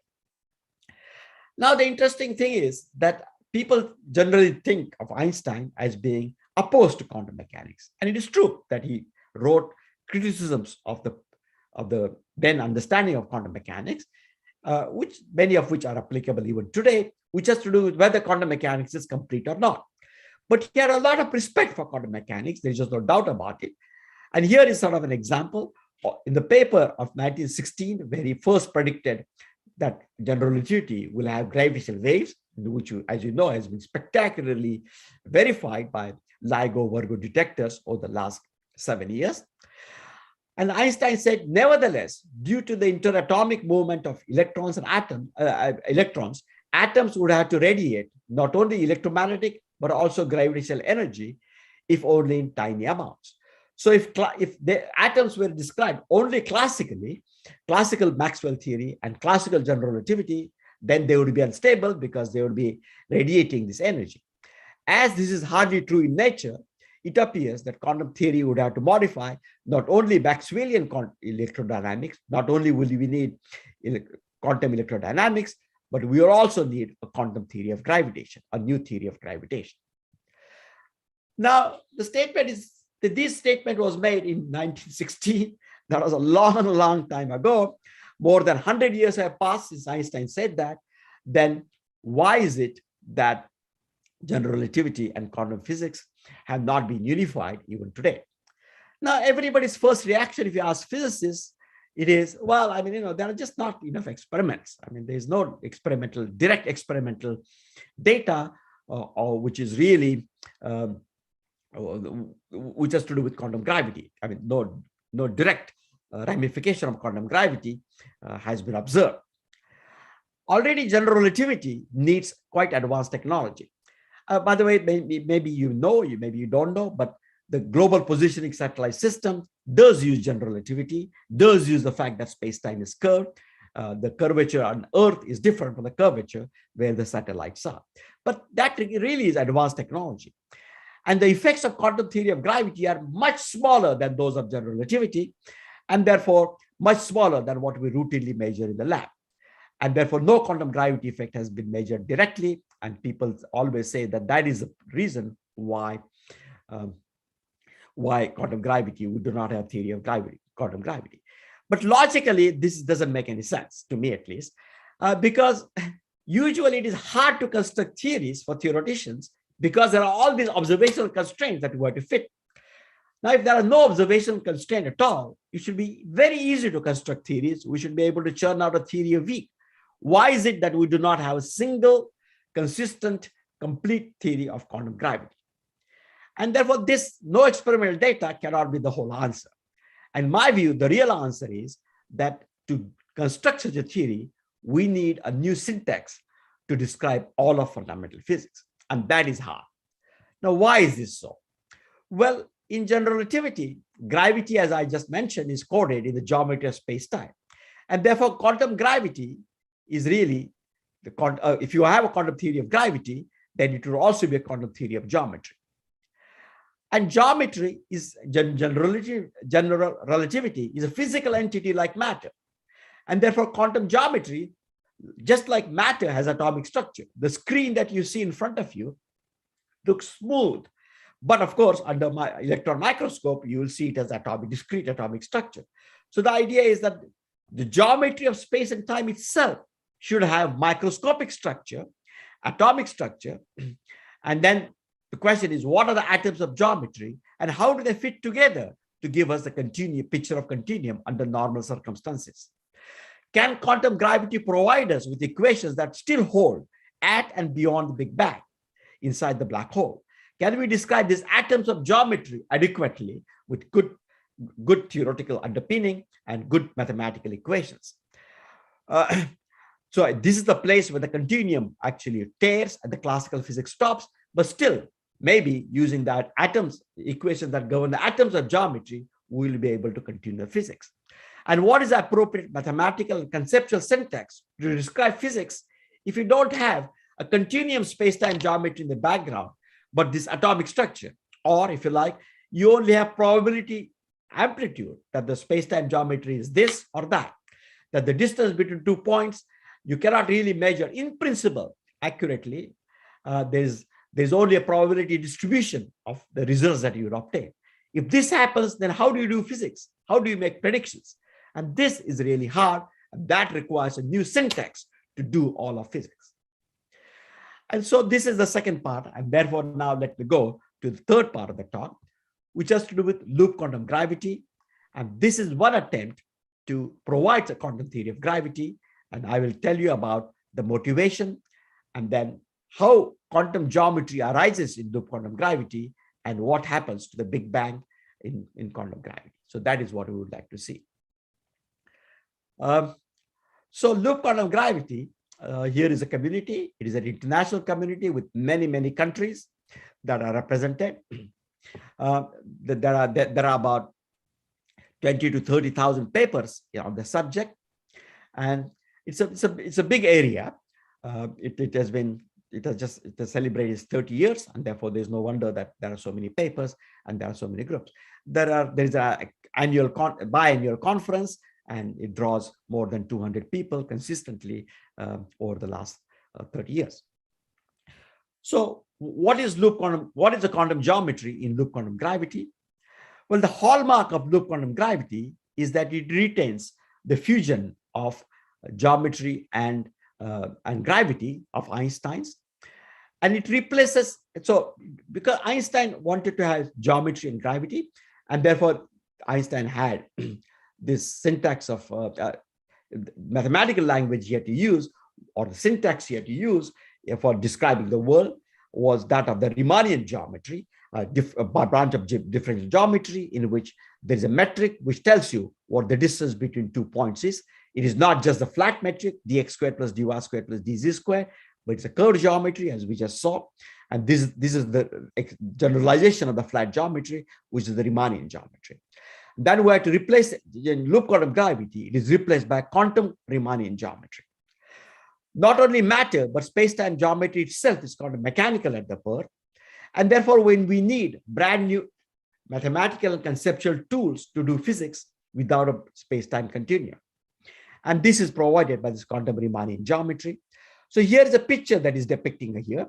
Namely, the idea is that, that at the microscopic level, you really have an atomic structure. But there can be, so as depicted up here, but this atomic structure can come together. This atomic structure can be different at different places. And that gives rise to the structure. So this is an artistic impression. The structure are just those of various reptiles. But the idea is that the structures that we see in the universe, they come in the same way because the atoms, when they are just like what is happening in the real world with matter. In the matter, you see different kinds of continuum matter, and that is because the atomic structure, underlying atomic structure is very different. So the idea is the same thing is true with the space-time geometry. The geometry near the black holes is very different from geometry around Earth, for example, and that is because these atoms are organized in very, very different way in the two cases.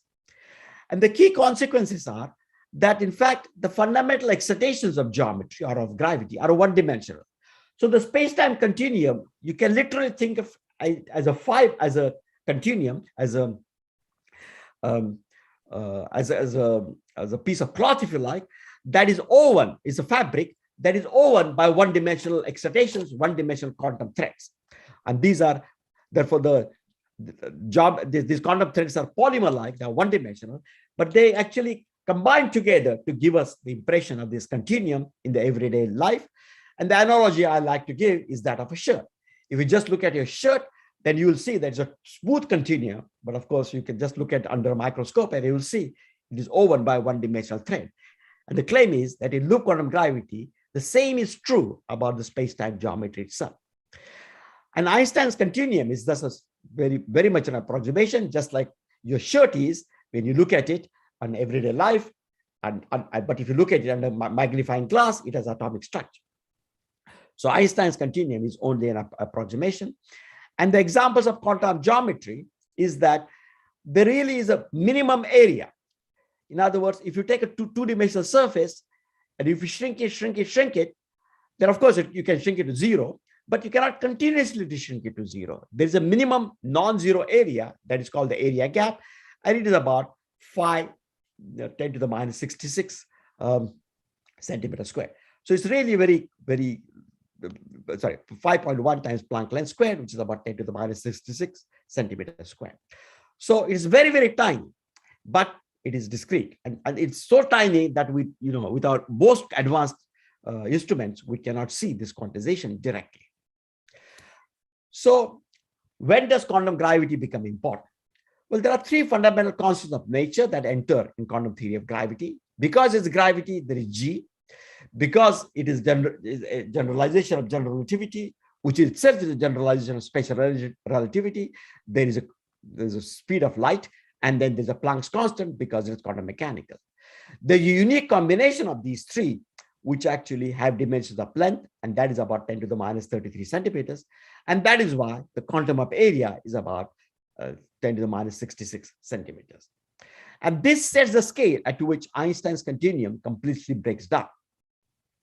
So Planck length is extremely small. I mean, for those of you who are not used to such small numbers or large numbers, the opposite of reciprocal of it would be large number.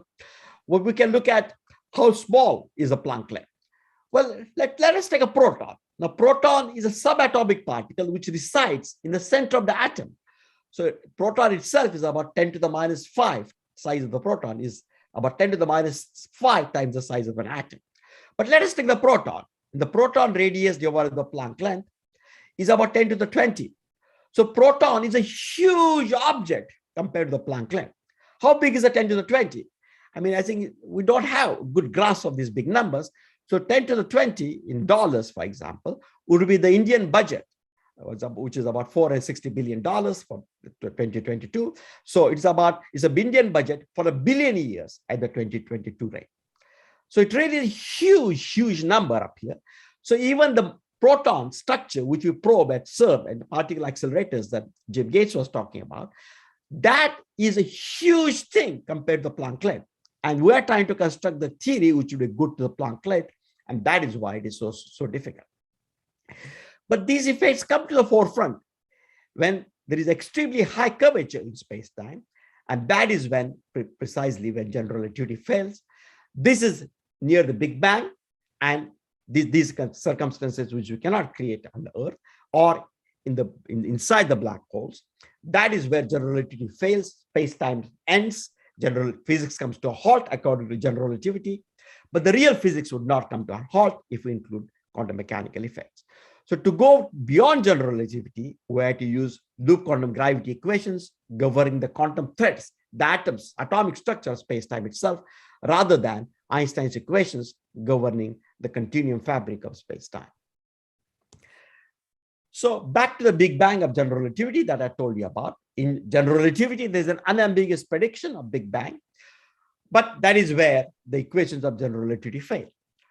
What happens to the equations of loop quantum gravity at the Big Bang then? Well, they do not break down.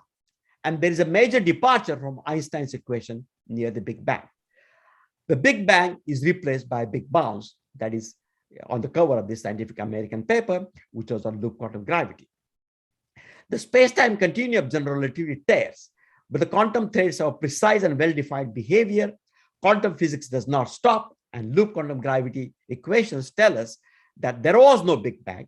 All physical quantities remain finite, and therefore these equations enable you to evolve past the Big Bang, go to the pre-Big Bang bounce up here. At the Big Bang, in general relativity, the curvature is infinite. But here, the curvature achieves a maximum value. It is huge. It is about 10 to the 78 times the curvature of the surface of a solar mass black hole. But the important thing is that it's finite. It's not infinite. And so here is a cover story from New Scientist from Big Bang. And when this big bounce idea came up, so here is our current universe. It is expanding. If you go back in time, it contracts. According to general relativity, it will just end here, and that would be the Big Bang from which everything began. The universe shrank up here to zero volume, infinite matter density, infinite curvature. But in loop quantum gravity, the loop quantum cosmology equations do not break down. You can go back in time. Everything is finite up here, and then there is another branch of the universe up here. So when I first saw, so that's what the article begins by saying, that I remember the first time we saw the computer simulations, the solutions of Einstein's equations, quantum Einstein's equation in loop quantum gravity. And I saw that in fact, there was no Big Bang, but in fact, the universe expanded past. I was very surprised. And we decided to check and recheck the calculations because we wanted to make sure it was not some fluke of the initial conditions we chose or something else. And we checked it for about 6 months before actually publishing it in the Physical Review Letters. So then the question that we would like to ask is, what is on the other side of the Big Bang, right? So here is again the artist's depiction of the picture of the universe. Time is running up here and space is horizontal, the 2 dimensions up here. And here is a picture of the universe. The universe is up at any given time, would be given by this, and is actually expanding, up here. So if you go back in time, then it's contracting. But then the statement is that Einstein's equation fail, where there is this red region up here. Quantum effects become dominant. They overwhelm the classical attraction. There is a brand new repulsive force of quantum origin that overwhelms the usual gravitational attraction and makes the universe bounce. And the interesting thing is that as soon as so this quantum regime exists for a little time, but the interesting thing is that as soon as the curvature falls to about 10 to the minus 4 times the Planck curvature, Einstein's equations become excellent approximation again. So again, in these huge regions that we have got up here in the past branch or the future branch, away from the region where the curvature is about 10 to the minus 4 times the Planck curvature, general relativity is an excellent approximation, but at the Big Bang, it fits. In the standard cosmological models, not only in the simplest ones, but many more complicated models, the Big Bang is actually replaced by a big bounce. The universe actually undergoes this bounce, and our post Big Bang branch is joined to our current one through this red region, which is like a quantum bridge, where quantum mechanical effects dominate over the classical effects. And the point is that in this picture, the cosmic microwave background and inflation are unaffected, are largely unaffected in the sense that everything that is predicted by this picture reproduces the observations about cosmic microwave background. And therefore, cosmic microwave background and inflation are not the proofs that Big Bang occurred.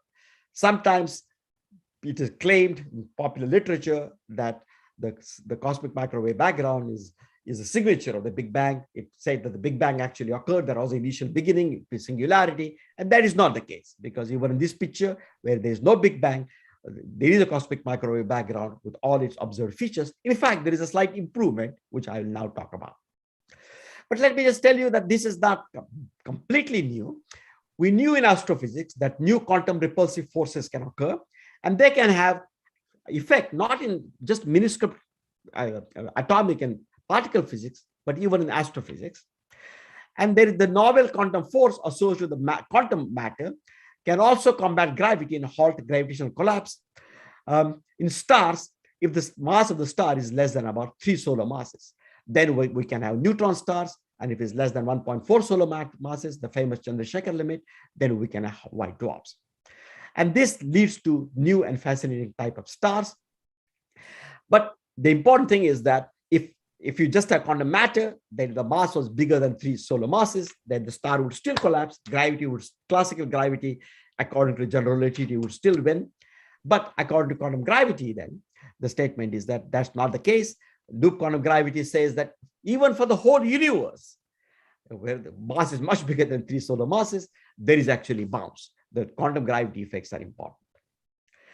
Interestingly, already in 1945 edition of Meaning of Relativity, Einstein cautioned against attributing fundamental significance to the Big Bang. He said, one may not assume the validity of field equations at very high density of field and matter, and one may not conclude that the beginning of the expansion should be a singularity in the mathematical sense. And that is exactly what loop quantum gravity is saying. It's not a singularity. But the curious history is that just as initially there was great reluctance in accepting the notion of absolute beginning of the Big Bang, in the recent years, not very recent, but in the past many years, there has been a reluctance in giving it up. And even today, many people talk about Big Bang as if it was a physical reality, that the universe really began there and everything, the physics stops at that epoch. And in fact, everything becomes infinite. This is not the case.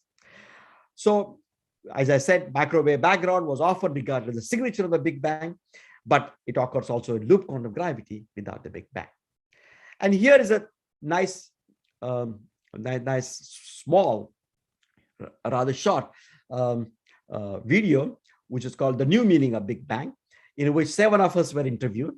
And we're interviewed completely at independent locations, in the United States and Europe and various places, completely differently. And we had completely different backgrounds, but everybody said the same thing, that in their view, in fact, there was no Big Bang as a singularity, but rather now what cosmologists refer to Big Bang is a stage post-inflation where the universe was very, very hot.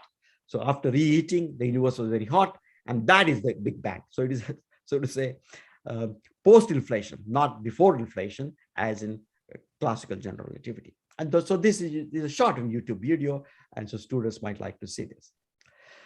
So now the last question we want to ask is, can we distinguish the Big Bang from the Big Bounce observation? And the observations of the early universe we have to do with the cosmic microwave background. And you have seen many, many times probably the picture on the left-hand side, the great success of the cosmic microwave background. But if you see here, the black dots are the experimental lines. The red curve is a theoretical standard inflation curve based on the standard Ansatz curve. The Ansatz is based on standard inflation.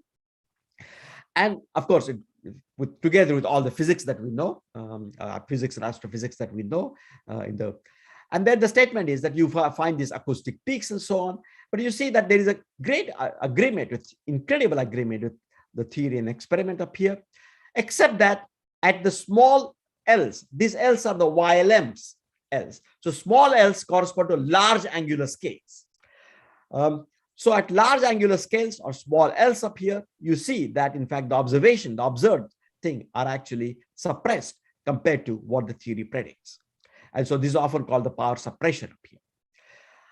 What is being plotted up here is a temperature fluctuation. So basically you look at 2 points in the sky, look at temperature at one point and temperature at another point. Because of homogeneity and isotropy, the only thing that matters is the angle theta between them. So I can take the first point at the North Pole, the second point somewhere else, and the question is, what is the angle between them? And that angle is the theta. And then the statement is that these are the correlations between temperature here and temperature here. And then, so you can take this angle theta and we can plot the power at various angle thetas up here. And what you see is that above about 60 degrees, the observed power is almost flat, is almost zero. At the very end up here, there's a contamination due to galaxies, so we should not worry about it too much. But above 60 degrees, observed power is zero. But the theoretical power is bigger. Now, sometimes it is below and sometimes it's above. That doesn't matter because the power is given by the square of this thing. And therefore, the theoretical power is substantially above what is observed, is about 6 or 7 times above what is observed. And this is really about 60 degrees system.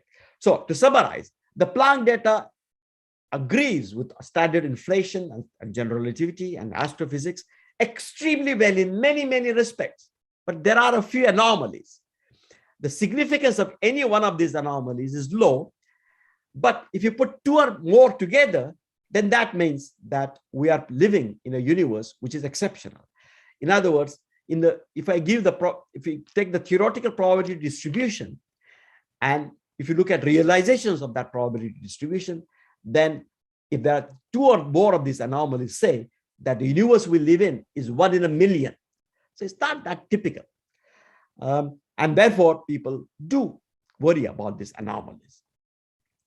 And in fact, this is what the Planck team itself said. This was a 215 quote where the first results were given. And here is a 2015, and here is 2018 quote. Namely, it says that if anomalies have primordial origin, if an origin is like in the loop quantum gravity, very, very, very early universe, then their large-scale structure would suggest an explanation rooted in fundamental physics.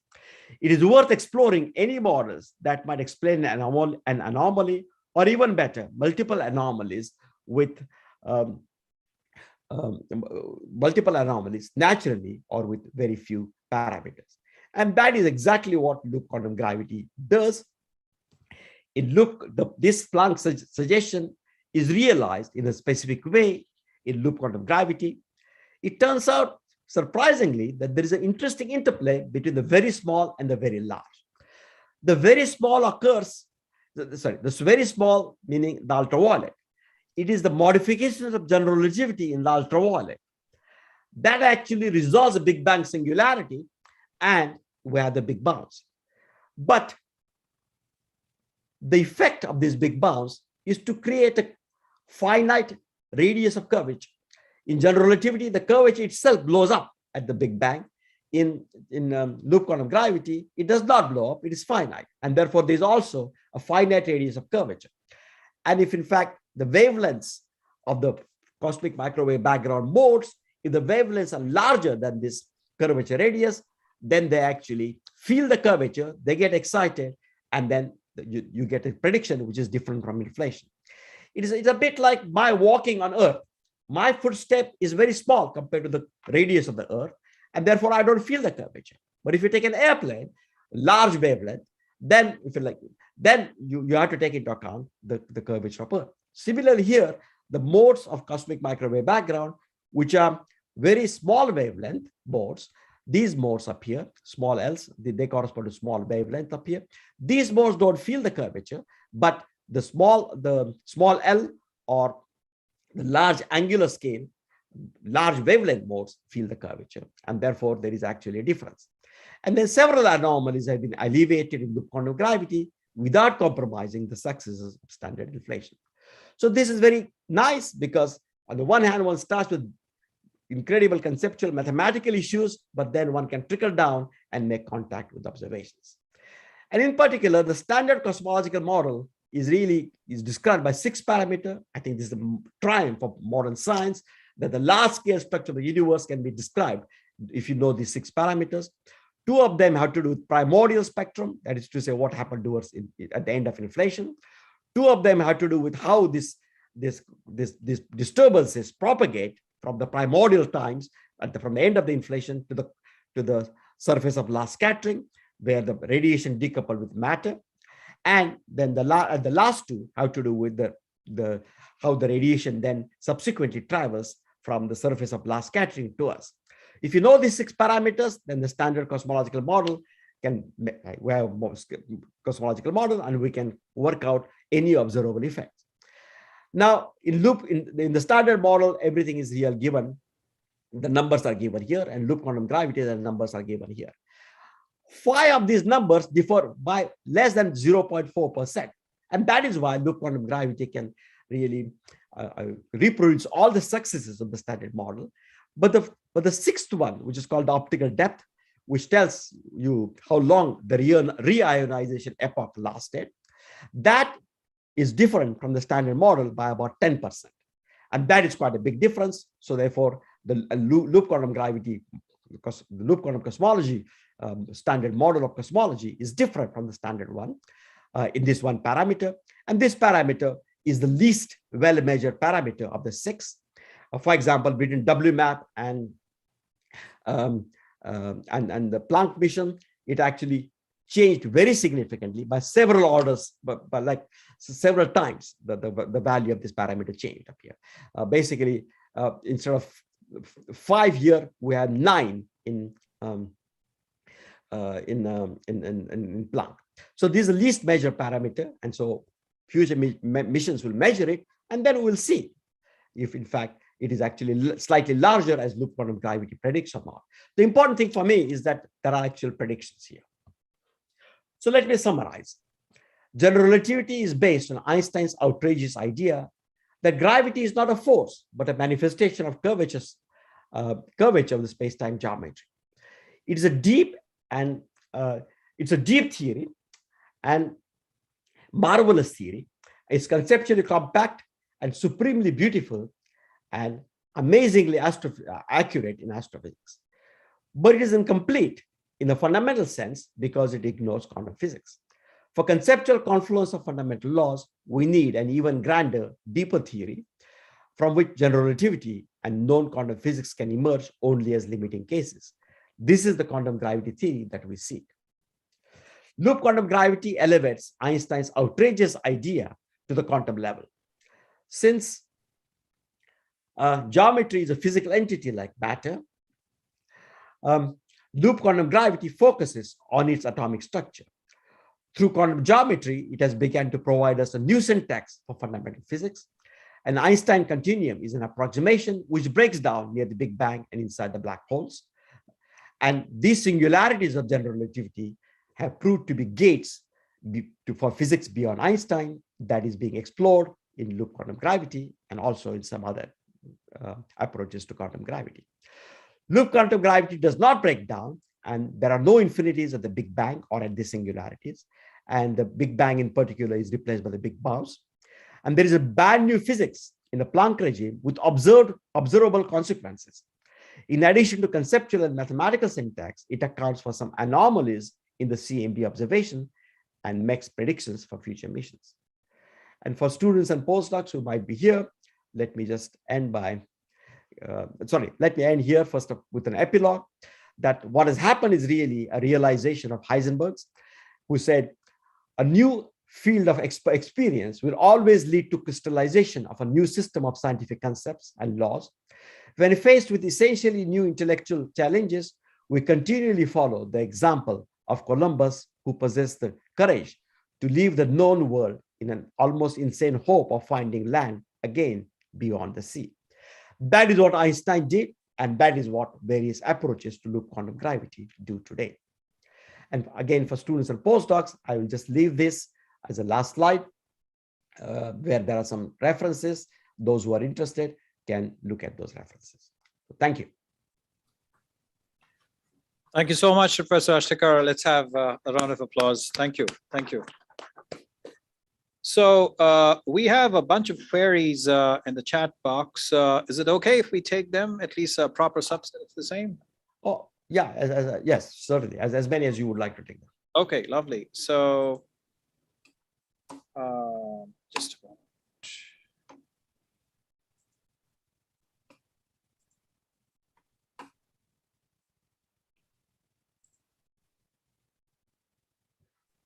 Sorry.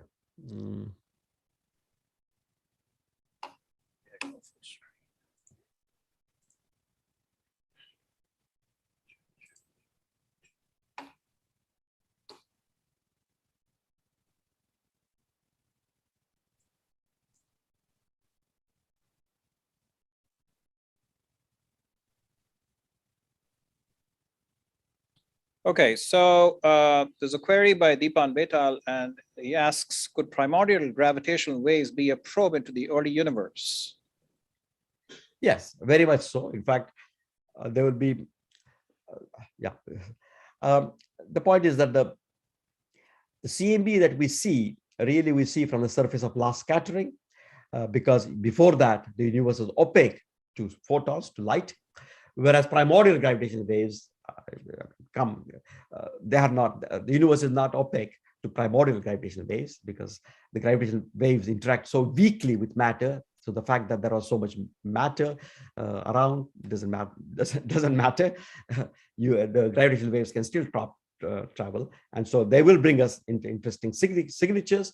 And in particular, it will first of all narrow down the inflationary models that we have, but it would also, I mean, for example, they will tell us about the so-called magnetic BB polarization mode spectrum, and then loop quantum gravity again has a slightly different prediction than standard inflation, and this again will be tested by the missions which are actually upcoming to measure the primordial gravitational waves. I mean, what one measures is, of course, indirectly the primordial gravitational waves, the current missions, not directly, but nonetheless, Planck might. Okay, let me not go into that. So nonetheless, these indirect measurements of primordial gravitational waves will tell us much more information than the cosmic microwave background. He, in fact, has a follow-up on the same theme, I guess. He asks, could primordial gravitational waves be quantized due to the quantum nature of anisotropy? No, I think they are quantized. I mean, all the quantum, okay, this was one of the big realizations in the last 30 years, namely that the cosmological perturbations, they can be tensor modes or they can be scalar modes. They really correspond to different parts of the space-time metric, if you like. But the tensor modes represent the gravitational waves. And in fact, in the analysis of inflation, they are quantized.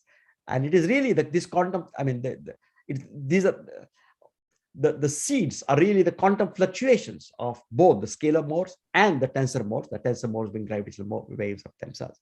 Now, the way it is normally done is one assumes that you got a continuous space-time background and one quantizes fields on that. In this case, the Friedmann-Lemaitre-Robertson-Walker background. But of course, that all completely breaks down at the Big Bang. With loop quantum gravity, what you have is a possibility of actually not doing this quantization, which does not break down at the Big Bang. You can include the Big Bang, and in fact, you can go even past of the Big Bang for this. So yes, so they are quantum mechanical in nature, and their quantum mechanical nature is very important for the whole analysis, even in standard inflation. Fine. Gopal Yadav has a question. What was the cause of the Big Bang? If before the Big Bang there was a singularity from which the Big Bang happened, how was the singularity formed? Right. So the whole point about the loop quantum gravity is that there is no Big Bang, right? There is no singularity. So there is no cause for the singularity. It is just that there was a phase of the universe where classical general relativity fails. So if you like, the failure of classical general relativity is what gives rise to the Big Bang. Perhaps I can give you an example from ordinary quantum mechanics. If I ignore quantum physics, and if I look at the atom, then the atom, even the hydrogen atom, cannot be stable because the electron is going around the proton, and as it is going around, it's accelerating, and therefore it's radiating electromagnetic energy. This is what Einstein's quote referred to.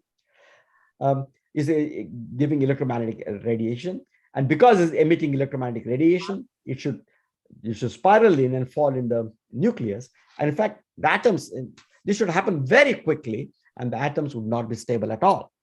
But quantum mechanics comes into the picture, and it's because of the uncertainty principle of Heisenberg's, if you like, or various reasons. You are going to, the electron does not radiate. There are stationary orbits for the electron, and therefore the atoms are stable in quantum mechanics. Classical mechanics, they are not. So in classical mechanics or classical electrodynamics, there will be singularity very quickly when the electron falls on the proton.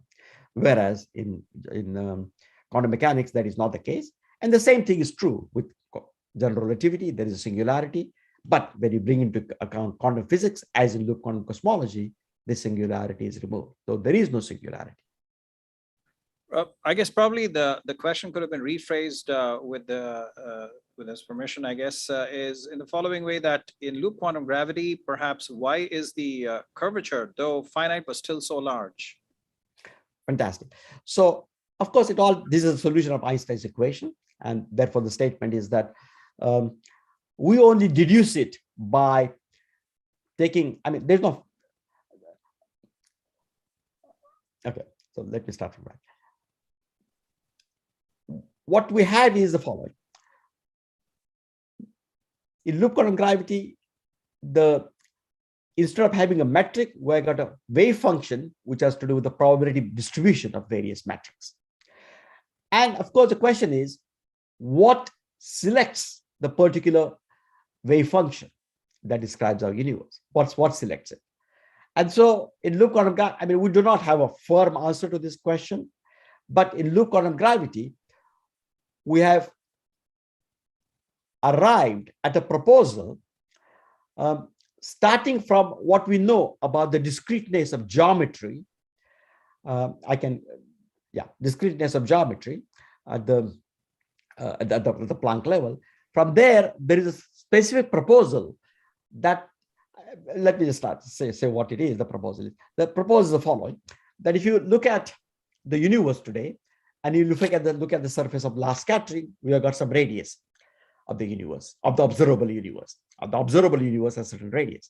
If you go back in time, then this radius shrinks. But in general relativity, it will shrink to zero volume. But in loop quantum gravity, because we got minimum, the space-time geometry is quantized, there is actually a minimum that you obtain. And therefore, these quantum considerations of our space-time geometry tell us that this ball should have already shrunk to a certain size. These kinds of considerations select for us a certain wave function of the universe.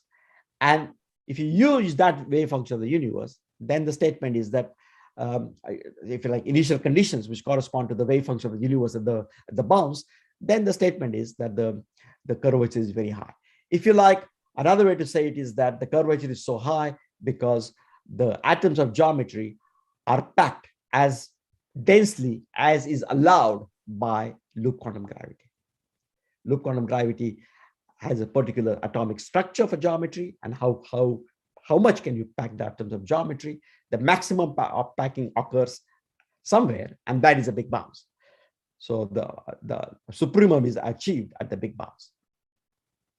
Okay, so the next question is by somebody. It's a good thing, Professor Ashtekar, you know Hindi. The name is Sasta Feynman, so I don't know that whatever that is. But the question is, you said there is no experimental data for the theory of quantum gravity. How is the state for producing such things in cold atoms experiment? How is the state for producing such things in cold atoms experiment? Yeah. Schleier lab in Stanford have done some experiments on these. the same. Correct. Okay, Sasta Feynman. Okay, so I'll give you a Manga Feynman answer. So the answer is the following. The word quantum gravity is used in completely different senses by different communities. Here I meant really the quantum nature of gravity itself. Often people in cold atoms and so on, they talk about quantum gravity as, they're just talking about Newtonian gravity, in fact, not even general relativity. And the question is, can one actually see the manifestations of this, the fact that Newtonian gravity affects matter, can one see it, the manifestations of classical gravity in quantum mechanical experiments involving cold atoms? So the word is used in somewhat different manner. Unfortunately, the word, it should have been something else. It should not be quantum gravity. It's really measurements, the Newtonian gravitational effects in quantum mechanical experiments of cold atoms is a correct description, perhaps. Okay. So there was a question from, okay, there's a phone company mentioned the model, so I wouldn't care. So the question is, there is no space-time. How do you define that curvature at Big Bang singularity? Very good. So what we have, it's a very similar question to asking about atomic physics, right? For example, in atomic physics, we only have wave function psi of x for the electron. And then one can still say, well, but there is a first orbital of the hydrogen atom, second orbital of the hydrogen atom, the orbits that one talks about. Well, one gets them by looking at expectation values and dispersions. So similarly, to define what we have is a quantum state of geometry, and then we got operators which correspond to curvature. And so you can take the expectation value of this operator, and if in fact the fluctuations are small, then you can consider the expectation value as being the curvature. I mean, as being a proxy for the curvature, if like an effective curvature. And that's what one does. So what one does here is exactly what one does in atomic physics. Okay, Deepan Betal has another question. How many bounces can there be? And I guess a little extension of that of my own, just another extension would be, does loop quantum gravity permit cyclic cosmology? Right. So the answer here depends exactly.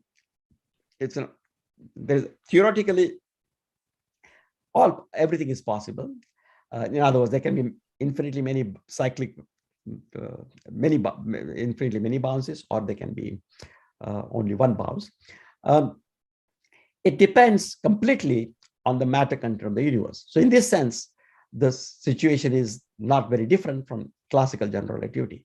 In classical general relativity, if the critical density in the universe is above, if the density in the universe is above a certain critical value, then the universe, the topology of the universe will be a spatial topology, that of a three-sphere, and then there will be, the universe will have many, many cycles. If the critical density is equal to or less than if the actual density is equal to or less than the critical density, then in fact, the universe is just expanding or just contracting. So in loop quantum cosmology, the same thing is true. If the critical density if the density is above the critical density, then you will have bounces. But the important thing up here is that you have many bounces, because you've got normally there's a Big Bang singularity and a Big Crunch singularity, and both of them are resolved. And therefore you have many bounces. In general relativity, strictly speaking, you don't have cyclic thing, because it really ends in singularity, and then you don't know how to begin after that singularity. You just close your eyes and continue, then you will get a cyclic model. But here the statement is that you will get cyclic model because singularities are resolved. So if the density is high, bigger than the critical density, then you will have many bounces. If the density is equal to or less than the critical density, then you would have only one bounce. And so it really depends again on the particular state of the theory that is realized in nature. In fact, he had a follow-up on that, which said, could one get more than one universe from a bounce it could more than one universe emerge from a bounce form initially one universe from initially one universe. So the statement is that here the theory is predictive, and the prediction of the theory is that no, the prediction is that I mean by universe we just mean the total everything together. I'm not talking about just the causally connected part of the universe or what is observable universe, etc., etc.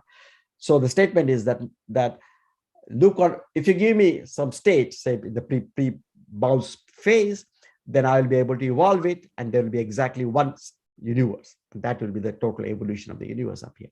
Of course, within this universe, because there is a small cosmological constant, there are cosmological horizons. In other words, there will be parts of the universe which will not be observable at all for any one given observer. So if you give me observers such as us, even if we live forever, only a fraction of that universe is can be observed. You cannot receive signals from the outside because that causal structure of the space-time. So if you want to say that in this sense, there are parts of the universe which are even in principle not accessible to observations for any one given observer, then of course different observers would see, if you like, you might say that these are different universes. That is up to you. But loop quantum gravity will give you predictions for all these observers at the same time. I guess maybe he's also interested in asking, I don't want to put words in his mouth, but I mean, is there the possibility of having some kind of an analog of a landscape of vacua in loop quantum gravity? Yeah, I see. Right. So I think here we do not have a landscape of vacua. Here the statement is that there is really a deterministic universe. If you give me the initial state, and if you give me landscape of initial states, then they will evolve into landscape of universes, right? So the statement up here is that no, we do not have the issues that arise in string theory.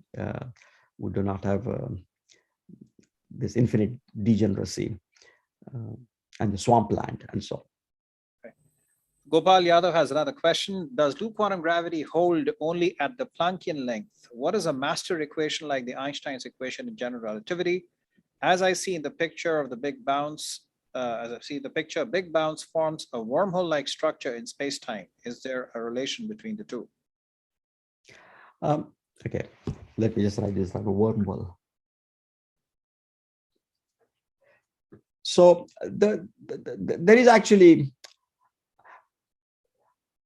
okay, as far as cosmology is concerned, there is in fact a master equation which has been written down, which is really given for the wave function of the cosmological models. They evolve. They evolve with respect to what, you would ask? Well, the evolution is relational. So basically, you have to tell me one observable, so one variable which will serve as a clock.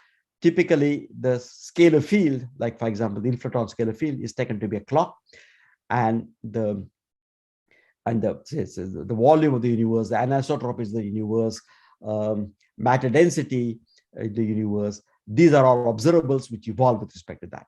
So there's an equation in loop quantum gravity, master equation, which is, if you like, the quantum generalization of Einstein's equation, which tells us how this evolution takes place.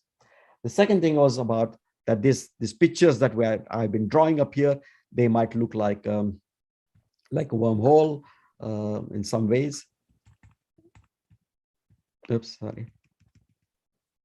They might look like wormholes in some ways, but in fact,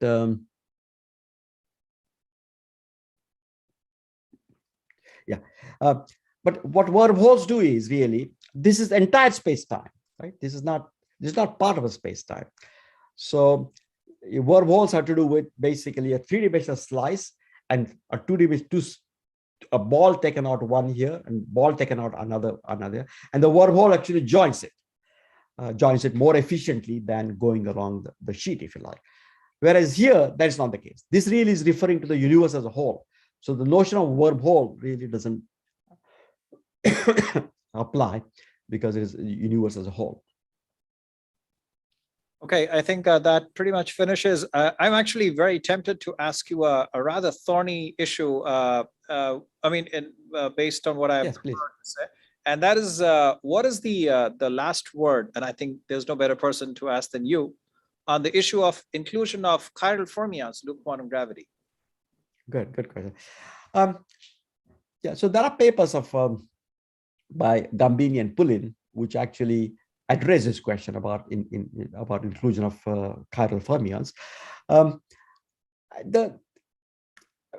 I mean, just because there are a lot of people, but there are only about 200 people working in it, and so the work in inclusion of fermions and in general connection with the high energy theory or with the standard model of particle physics has not been followed up as much as it should be. And it is one of the drawbacks of loop quantum gravity. Namely, there should be more people working on it, but given the number of people we have, it has not been. So the basic steps have been, you would find some papers by Gambini and Pulin in which these issues are addressed. But on the other hand, detailed work has not been done.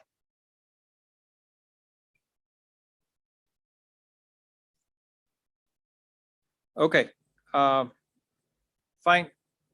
Okay, I think thanks. Thank you so much, Professor Ashtekar. So I think thank you so much for the beautiful talk and your amazing patience with all the queries. Let's have one more round of applause for Professor Ashtekar. Thank you. Thank you so much. Okay, thank you and bye-bye now. Bye. Stay safe. Thank you. You too. Thanks. All right, folks. So that's it. I mean, we come to the end of the whole thing. And so on behalf of the Institute Research Day Committee, headed by our chair, the Dean of Academic Affairs, Professor Sharma, and this incredible team, my colleagues in the team, Sairam and Rajasekar, thank you so much, guys, especially a screw up that I inadvertently ended up doing. And thank you, everybody. I mean, we thank everybody, the team here. सत्यम जी का और शुभम जी का भी बहुत बहुत धन्यवाद. आपका धन्यवाद जिनका मैं नाम unfortunately नहीं जानता हूँ. Thanks to all the students, the incredible staff. So this is us saying adieu. Thank you. Please stay safe. And this concludes our Institute Research Day Committee, Institute Research Day celebration. And Professor Ashtekar, I just wanted to let you know that we actually are gradually trying to get into the normal mode of operation, or as close as we can. And so we are physically right now in a newly constructed lecture hall complex, therefore number 2, because there is one. And this is a room specially designed for having these interactive sessions. So this is probably in terms of lecture series, though there was a conference which was held, but in terms of an institute level lecture series dedicated to a particular event is the first. So thank you so much for kindly agreeing to be a part of this. And we could have thought of no better person celebrating Einstein in particular than Professor Ashtekar. And thank you. Thanks. So namaskar. Thanks. So, okay, folks, team, I think we can end the YouTube live and the Zoom recording now. Seems to be a good point. Okay, Professor. Okay, bye-bye. Bye. So, team, can I end the meeting? Yes, sir. Yes, sir. Okay, and I forgot. Okay, I always do this. We have this incredible. I'm getting recorded. We have these incredible students, Lucky, Mohak, and Shubham. They are integrated MSc third year students, and they have been at least my personal rocks, and they have helped in designing the website like this, updating, and I mean they've been at it. So thank you so much, guys. So conclusively, bye-bye, and I'm ending the meeting now. I must have missed something. That's why I was calling you. Yeah, right. So I can end the meeting, or not the meeting. We continue with the meeting that gets recorded. Oh, okay. We leave the meeting. Okay.